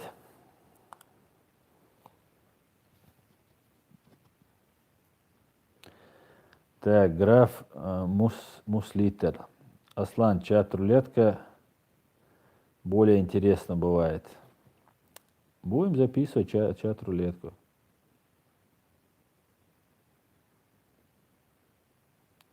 Гия Гурджистан. Аслан, я про турецкий грузин. Хочу спросить, считаешь ли ты Ахмед Закаев подозрительным? Ему многие ногти не доверяют.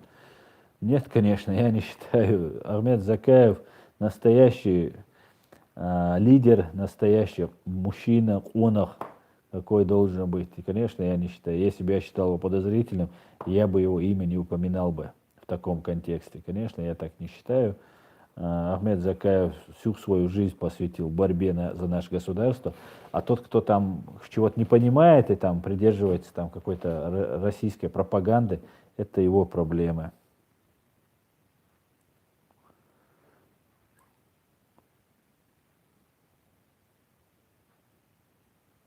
Георгий Саратовцы. А почему проблем нет у кадыровского министра, который за Ичкерию? А кто у них там за Ичкерию, кадыровский министр? Я что-то не знаю. Алик война. Ассалам алейкум, брат. Муду атурпалде. Ва алейкум салам. Гарчал. Алик. Дигду. Аслан, почту самому читать будет сложно. Нужны помощники. Пусть интересно скинет тебе, а так полномочия дай ребятам на легкие вопросы отвечать. Помогу, если надо. Обещание. Да, да, ну надо еще доверять всем, потому что у меня тут недоброжелателей полно.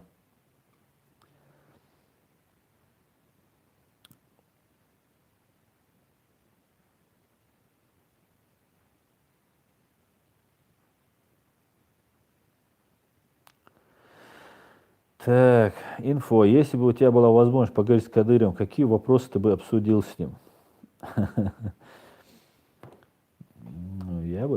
Я предложил Кадырову сложить полномочия и явиться немедленно в суд.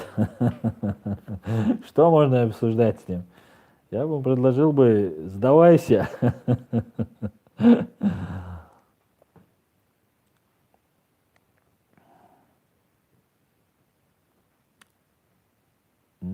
Анзор Либидо, что скажешь про Аух? Аух — это чеченская земля, я скажу. И ее надо возвращать. Так, граф-мыслитель. Так, Аслан, каковы были отношения Масхада по сравнению с Закаевым? Ну, я не знаю, какие у него были с Закаевым. Ну, вот с графа-мыслителя Закаев даже не знал, Масхадов даже не знал. А у них были рабочие отношения, да, дружеские, рабочие. Они прошли 2 войны, вместе сражались, вместе мир подписывали, где графа-мыслителя не было. А то, что там закидывают какую-то пропаганду по поводу там Масхадов что-то, Закаева упомянул, ну, во-первых, до Закаева не доносилась полноценная информация, и что-то своему подчиненному на тот период президент что-то сказал, и что из-за этого ты должен отказаться от нашего государства, да?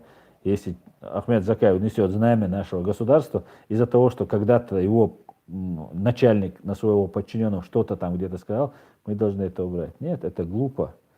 Мы не ради Масхадова, не ради Дудаева, не ради кого-либо. Это наше государство. Масхадова не стало, Далгазов, Обалдуэцин, других достойнейших людей не стало. Государство у нас должно продолжать быть, существовать и после их и наших всех смертей. Мы должны потомкам передать наше государство. Аслан, встань слева, комментарии тебя загораживают. А, да? Вот так?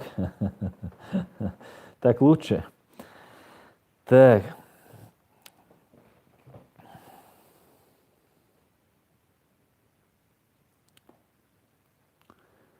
Так. Леди 1974. Аслан, я когда дома была лет 5 назад, видел ролик в WhatsApp, где с нашими паспортами купили билет на самолет. Этот ролик был снят в аэропорту, только не знаю в какой стране. Да, можно купить, конечно, да. Тебе продадут, почему нет? Внутри страны, я думаю, с этим паспортом пролететь не проблема. Но если будете там лететь в другую страну, тогда могут возникнуть проблемы. Пенек московский. Аслан, а у Ичкерии была конституция? Проясни тот момент. Да, конечно. Конечно, была. В марте 92 года она была принята, она до сих пор действует, есть, была и будет. Пока наш народ не выйдет и не проведет референдум и не отменит ее или какие-нибудь статьи из нее. Да, конечно, есть. И она соответствует Корану и Сунне. Наша Конституция не противоречит ни нашим обычаям, ни нашим законам, веками сложившимся, ни Корану и Сунне. У нас все, в принципе, в этом плане отлично. Мы ни в коем случае не отвергаем ислам, да, как хотят кто-то там закинуть там какую-нибудь утку и потом сказать, они против мусульман. Нет, мы не против мусульман, будучи сами мусульманами. И не против кого бы то ни было.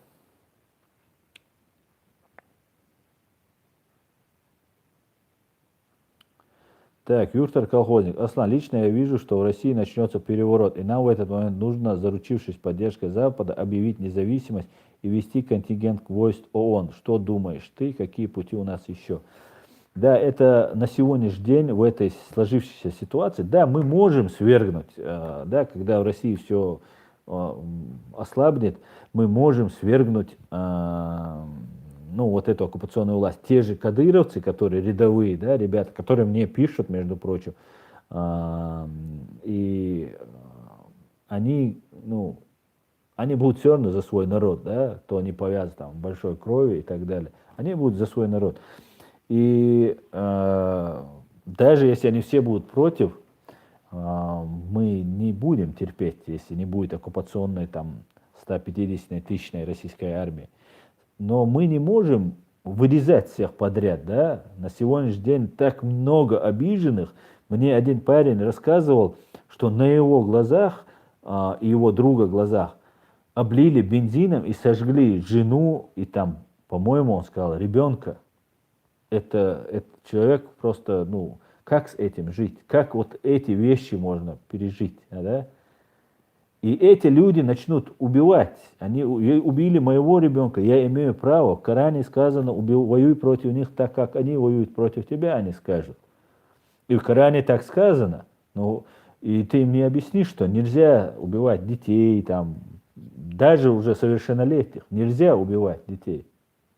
Какие бы убийства люди не совершали, какие бы преступления не совершали, нельзя убивать человека, который не причастен к этому.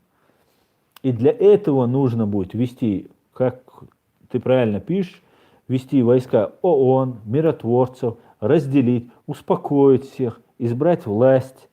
Но виновные, конечно же, не должны уйти от наказания. Виновные должны быть 100% наказаны. Но в соответствии с нашим уголовным кодексом, с нашим законом. Виноват он, да, его привлекают к ответственности. Да. Сбежал он, будем искать.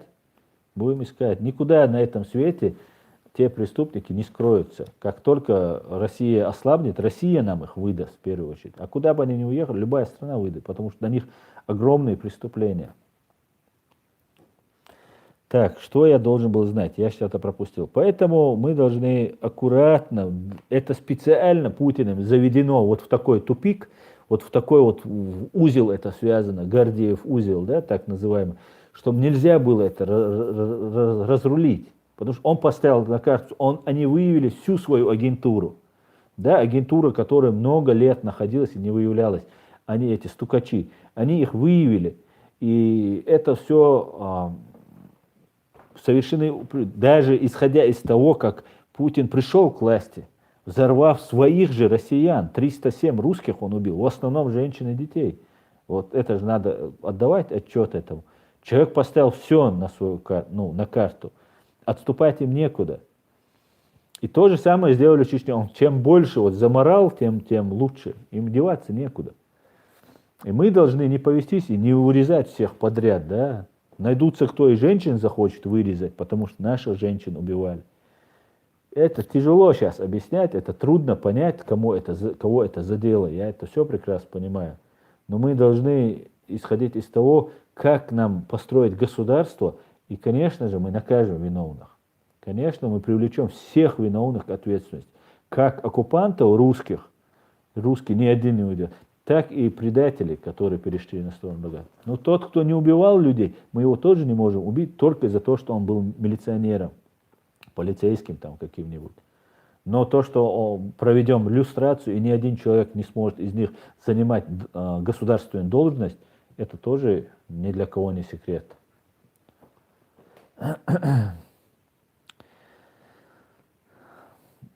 Так, Анзор Либидо. Арслан, сделай аккаунт Инстаграм. Да, есть у меня Инстаграме. Там в описании под этим видео у меня есть и Фейсбук, и Инстаграм. Сергей, Украина. Аслан, Украину не планируешь приехать? Да, Сергей, давно собираюсь приехать. Все откладывается и откладывается. Георгий Саратовцев. Аслан, Мухаммад Ханбиев говорил об Ичкерии и русских. Мухаммад Ханбиев предатель. Классический, обычный коллаборант, который призывал воевать и сам потом сдался. Майкл Лаурен. Скоро буду в Гамбурге, выйду на связь. Я готов все свое свободное время тут проводить, обычный чеченец. Давай, обычный чеченец, давай консолидировать наши усилия. Вадим Кузьмин. Аслан, не считаете ли вы страны Запада соучастниками оккупации Чечни со стороны Российской Федерации ввиду их невмешательства? Вадим Кузьмин, хороший вопрос, хороший вопрос. Я не считаю страны соучастниками, но я считаю отдельных политиков, и их фамилии у нас тоже имеются. И именно из-за того, что эти страны потакали этому геноциду, они сейчас у нас не принимают, приняли заявление, но не берут его к производству, заявление на военное и политическое руководство России, заявление в Гааге, которое мы подали. Да, конечно, есть личности, в том числе Джордж Буш-младший, который увидел в глазах террориста Путина там, человека, Тони Блэр, который перед инаугурацией, уже после взрыва в 1999 году, в 2000 году прилетал в Санкт-Петербург и встречался. Да, эти люди являются косвенными соучастниками вот этих преступлений. И политические ошибки иногда бывают на грани преступлений, да, это факт. И мы это будем говорить. Кому бы это не нравилось, кто бы нам не хотел сказать, вот нет, мы будем называть вещи своими именами. Всегда. Кто бы перед нами не стал. Но все страны, конечно, я обвинять не могу. В том числе Америку, которая очень сильно нам помогала. Но у Америки есть свои интересы государственные. Есть у Германии свои интересы. Мы это тоже должны понимать. Так. Так, Анастасия Бальбек. Аслан, вы пропустили мой вопрос. Спрошу еще раз. Думаете ли вы о создании проекта, похожего на украинский миротворец, сайта преступников против вашего народа? Анастасия Бальбек. Да, это вы очень точно задали вопрос, и об этом мы тоже думаем, конечно же. И в следующем стриме мы об этом, именно о вашем вот этом вопросе обязательно поговорим. Так. Обычный чеченец. Аслан, Украина вычхает. Обязательно. Так.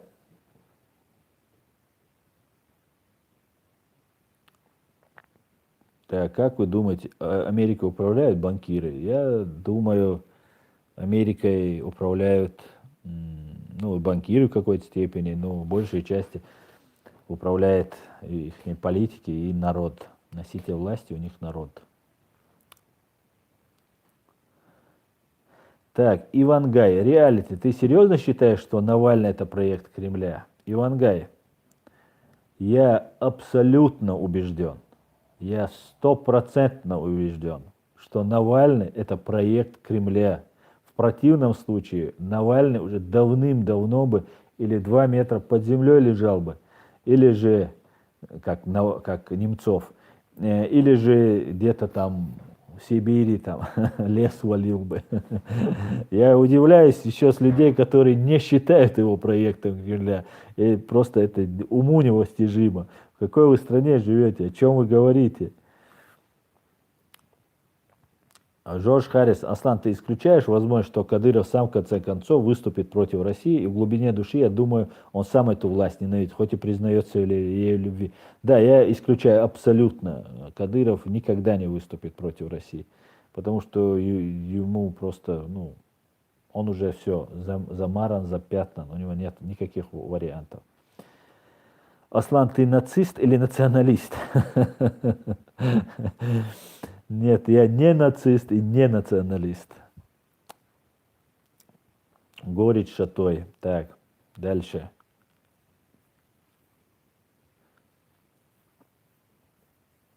Обычный чеченец. Всех сотрудников не тронем. Уже знаем, кого трогать, поверь.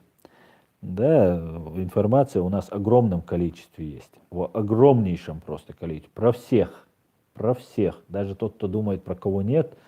И те, кто отошли от дел. Да, и информация есть про всех. В огромном количестве, надежном месте она у нескольких людей имеется. Так, Макс Калашников. Ассаламу алейкум, Асан. Как думаешь, почему в последнее время нам, чеченцам, мало дают позитива? Лично мне в 2004 году дали позитив без всяких адвокатов. Баркал. Ва алейкум салам, Макс Калашников. Ну, вот я это в начале своего видео говорил. Да, из-за того, что у нас все нормально в Чечне, что у нас никого не убивают, никакого преследования нет, военных действий нет. И мы не возражаем против этого. Да? Я тут прошу выйти со мной на митинг людей, со мной люди не выходят на митинг. Ну, мы собираемся, конечно, там, ну, 15 человек, 20 человек соберемся. Но у нас здесь десятки тысяч. Ну, конечно, нам не будет. Вот из этого делаем. Мы не защищаем свои права. И вот я пытаюсь разбудить людей, не воевать, ничего, соблюдать демократические процедуры, чтобы создать гражданское общество. Давайте создадим гражданское общество, давайте свои права защищать, давайте вместе это делать. Так, Сергей Украина. Аслан, мое мнение, Дудаев был лучшим президентом Чечни, а как считаешь ты? Я считаю, Дудаев был величайшим человеком и, конечно же, лучшим президентом.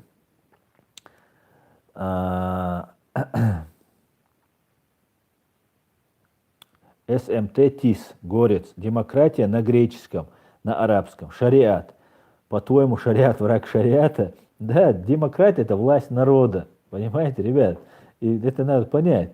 О, ты за демократию, о, ты враг. Нет, власть народа. Мы 1000 лет, чеченцы, власть у нас принадлежала народу. Не какими-то там ставленниками Москвы, не каким-то диктаторам, а народу. И мы придерживаемся этого. Не надо вот незнание свое, неграмотность свою сразу ставить вопреки. Вы разберитесь в вопросе, разберитесь. И потом уже ничего такого, что ты в этом вопросе неграмотен, это не знать. Ну, можно дальше попытаться разобраться в этом вопросе. Это же, ну, обучение всегда полезно. Георгий Саратовец. Аслан, с вами интересно общаться и слушать. Ты второй чеченец на YouTube, у которого надо проучиться русским блогерам. Как вы хорошо и грамотно разговариваете. Уверенно, браво. Ну, спасибо.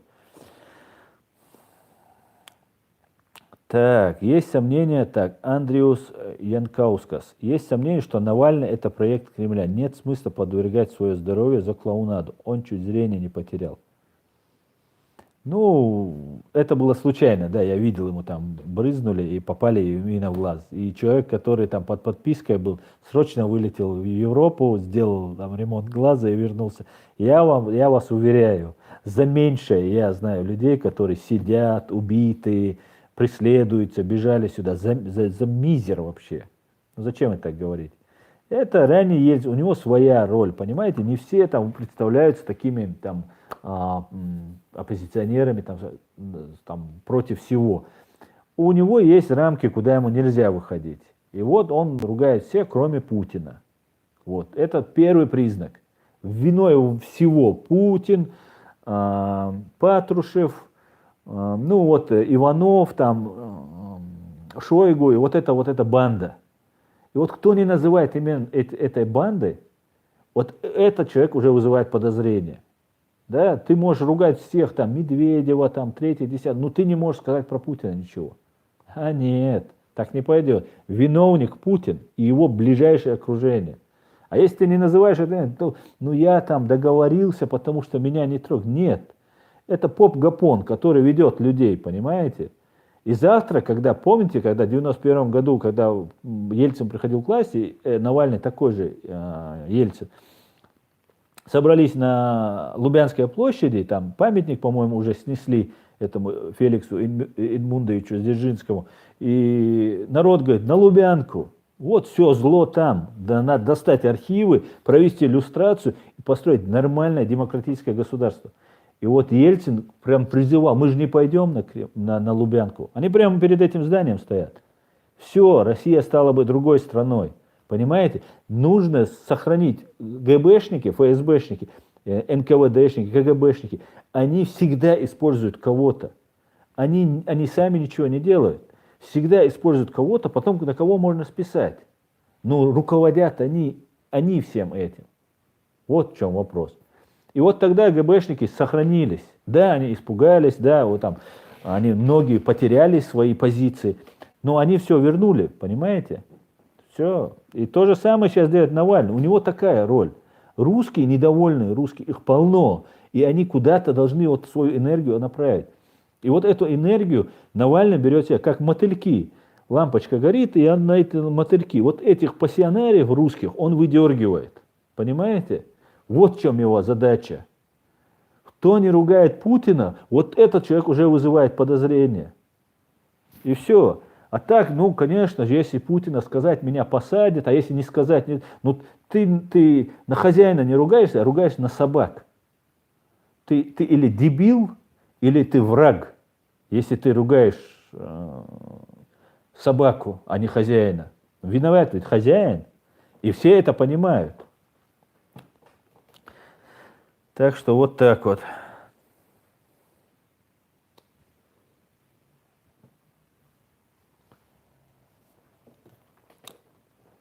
Ой, я уже много пропустил из-за Навального. Южтар Колхозник, куда пропал Николас Кейдж? Да, на съемки уехал. Джордж Харрис, а нельзя ли доносить в мечетях до молодежи, что надо выходить на митинги и отстаивать свои права? Я имею в виду Европе. Ведь отстаивать свои права, это же не противоречит исламу. Джордж Харрисон, нужно доносить? Конечно, везде нужно, где собираются наши, надо доносить. Но я, например, говорю, там, пойдете со мной, я в мечети бываю, да, я говорю, ну пойдемте, короче, со мной на это.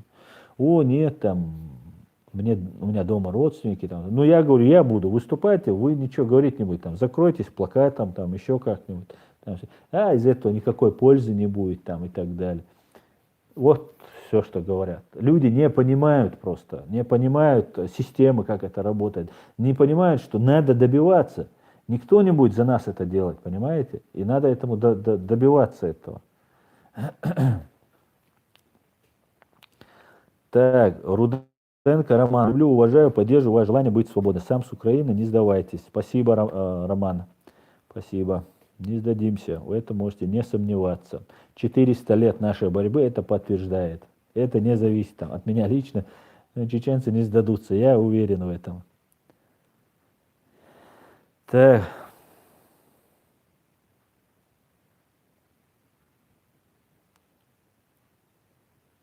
Что вы думаете насчет Зеленского, Коломойского? Ничего я не думаю, это чисто украинские дела. Украинцы, я верю в вашу мудрость, вот что я думаю.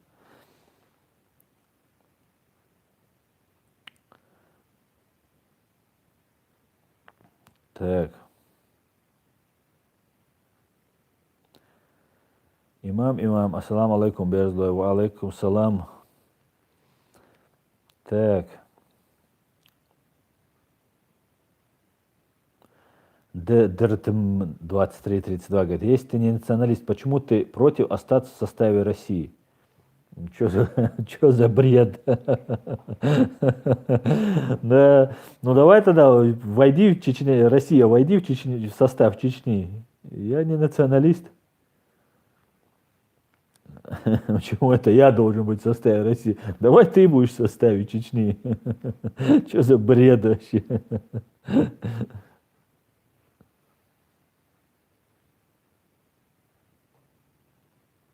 Так, Ингбой, да я не знаю, чему ответить. Вы пишите, потом ответьте мне. Ну, пишите этот вопрос тогда. Я же не все читаю. Если еще раз, например, если вы хотите, чтобы я видел ваш вопрос, пишите в этот суперчат вопрос, и он будет здесь высвечиваться. Или же пишите мне на PayPal, и там задайте вопрос. И я там вам непременно отвечу.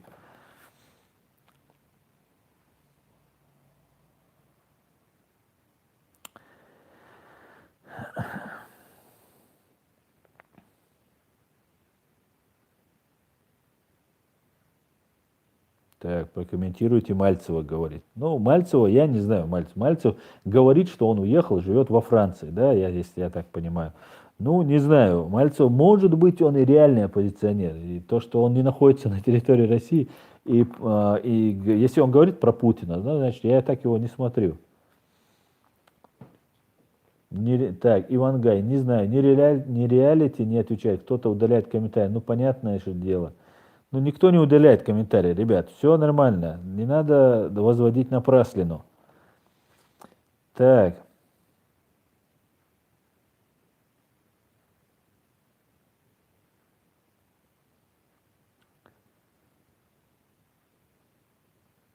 Ночь 95. Асан, что насчет Муслима про ответы и вопрос? Пока ничего. Как он сможет, он ответит.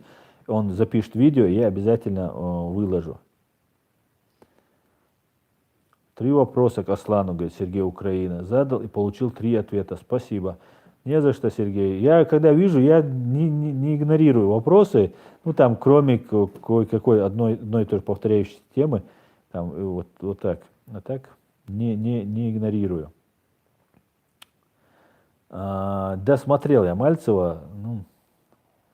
Так, Георгий Сарат, Аслан, Навальный митинги против Путина устраивает и устраивал. Он может быть полезным видео, хотя в Рашке все важно. Нет, он не устраивал против Путина. Когда народ уже поднимался, в 2011-2012 году я был наблюдателем на выборах. Да, на депутатских, на парламентских выборах и на президентских выборах. Я в Москве работал наблюдателем.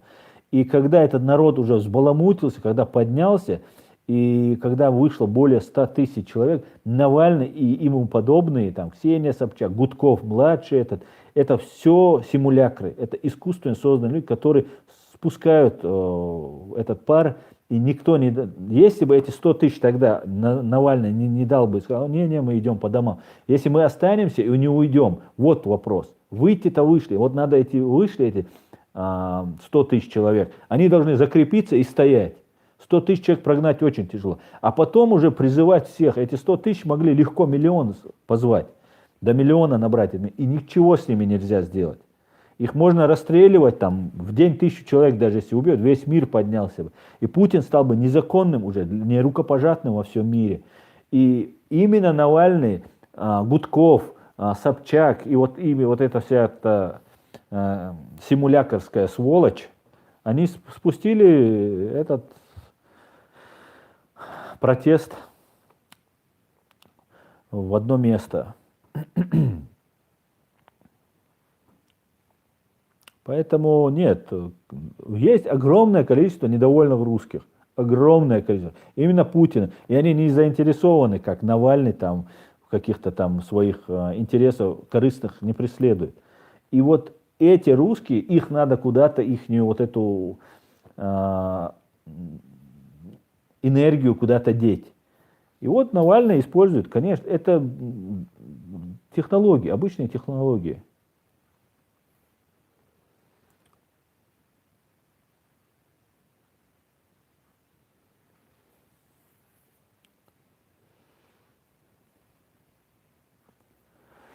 Так, ну что, господа, мы уже разговариваем 1:50.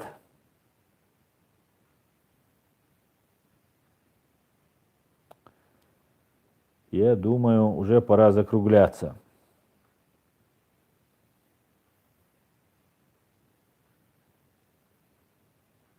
Подождите, Ивангай, я говорю, Путина, друзей Путина оставьте.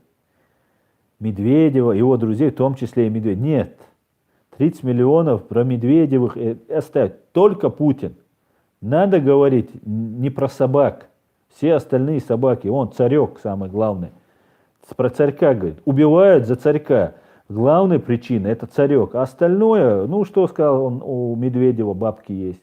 Ну и что, о чем, кто не знает, что проехать по Рублевке, по Рублево-Успенскому шоссе проедьте там 10 километров вдоль, вы увидите все их дома там. Это все имеется, это все прекрасно знает. Он легализует их доходы. Он говорит, что вот у него есть миллионы, миллиарды. Они же потомственные, остаться собираются. Это те люди, это дворянство. Понимаете? И это дворянство не должно скрывать своих денег. Все должны знать, что у Медведева, и что кто-то посажен, кто-то арестован. Нет. Просто он легализует их, он одно говорит, и все. Но он же не приводит доказать. Вот здесь, там, при сделке Медведев там урвал 3% или 5%, и заработал эти деньги. Вот свидетель, вот это, чтобы в суд это можно было. Нет. Нет этого. Понимаете? Есть только, что у Медведева есть там дом за там, 10 миллионов долларов. Ну и что? Это, ну, так и должно быть. Это же барин. У барина же должен быть дом за 10 миллионов долларов. Так что вот такие вот дела.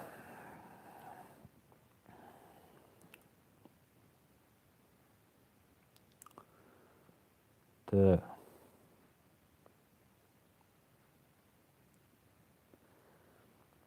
Аслан, расскажи, Йокарный Бабай спрашивает, расскажи, как Навальный грузин чучмеками называл и говорил их выслать из России и под Тбилиси нанести ядерный удар. Ну, я этого не слышал, ну, я приблизительно, это в его стиле, его репертуар. Это обычный гопник, обычный русский фашист, которых, ну, 95% русских таких. Они все, назвать там чуркой, черномазым, там, хохлом, это для них, это, ну, как бы, даже не, между собой не сказать, это считается не камильфо, понимаете? Так, Мага Эль-Мурзе, Аслан, пабг играешь? А что это такое? Так, Ингбой Дикадик. Ассаламу алейкум раматуллахи ва баракату. Аслан, почему большинство ичкеристов поддерживали Кадырова по теме границ Ингушетии? Даже Тумсо обозвал народ ворами. Вежеришь юк башт беш видео е. Я не знаю, о каких ты ичкерийцах говоришь, но я, ну, не знаю, о чем ты говоришь. Я не поддерживаю. Я считаю, что все, что делает Кадыров, это незаконно. А то, что мы сейчас друг на друга выливаем грязь, это я духуем. Просто нам стыд и позор. И поэтому я в этом не участвую. Да? Если ингушам нужна моя земля, я лично свое отдам любому. Главное, чтобы мы межнациональный конфликт не устраивали. Так. Жорж Харрис, Аслан, почему мы не можем найти общий язык с общими проблемами? Я имею в виду тебя и Тумсо. Вроде понимаю, суть дела и цель одна, золотой середины не может найти. Видимо, никто не хочет. Нет желания, видимо.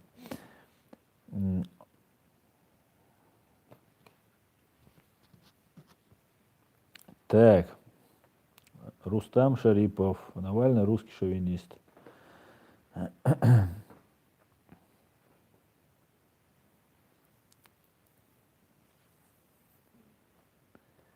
Если ты называешь 90% русских нациками, как ты думаешь, ты нацист или нет? Нет, конечно.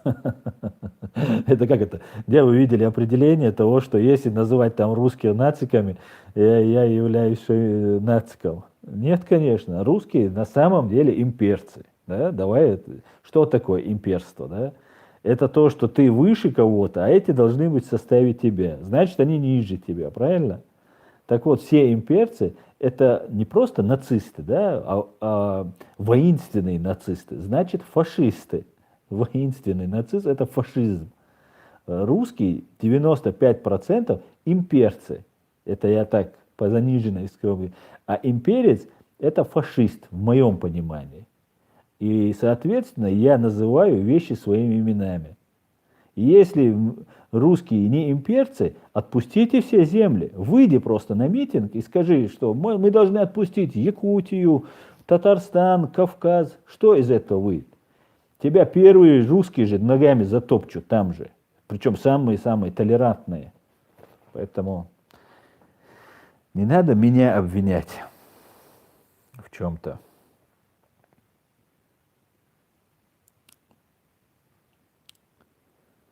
Так.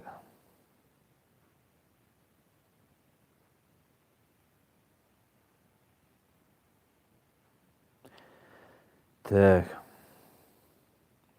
Адама, прокомментируйте мое сообщение, Аслан. Я не знаю, какое сейчас его искать. Я уже не знаю.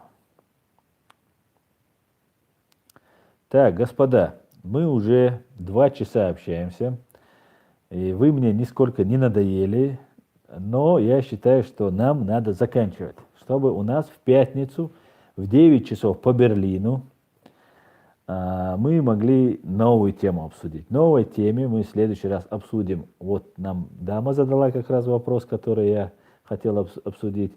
Мы обсудим по поводу вот нашего вот этого карты боев ЧРИ. Вот ее мы обсудим. И я призываю всех, кто посмотрит, присылать донаты, чтобы можно было вот нам оплатить эту карту, чтобы мы могли сделать карту боев на территории Чеченской Республики. Ну и еще обсудим, конечно же, пеший марш, который у нас будет. Мы его уже 2 стрима не обсуждали. Ну и еще какие будут вопросы, обязательно мы обсудим. Так что приятно было с вами со всеми пообщаться. Надеюсь, что-то полезное вы подчеркнули от нашего общения. И всем желаю всего хорошего. Ассаламу алейкум ва рахматуллахи ва баракату. Всем спокойной ночи. До свидания.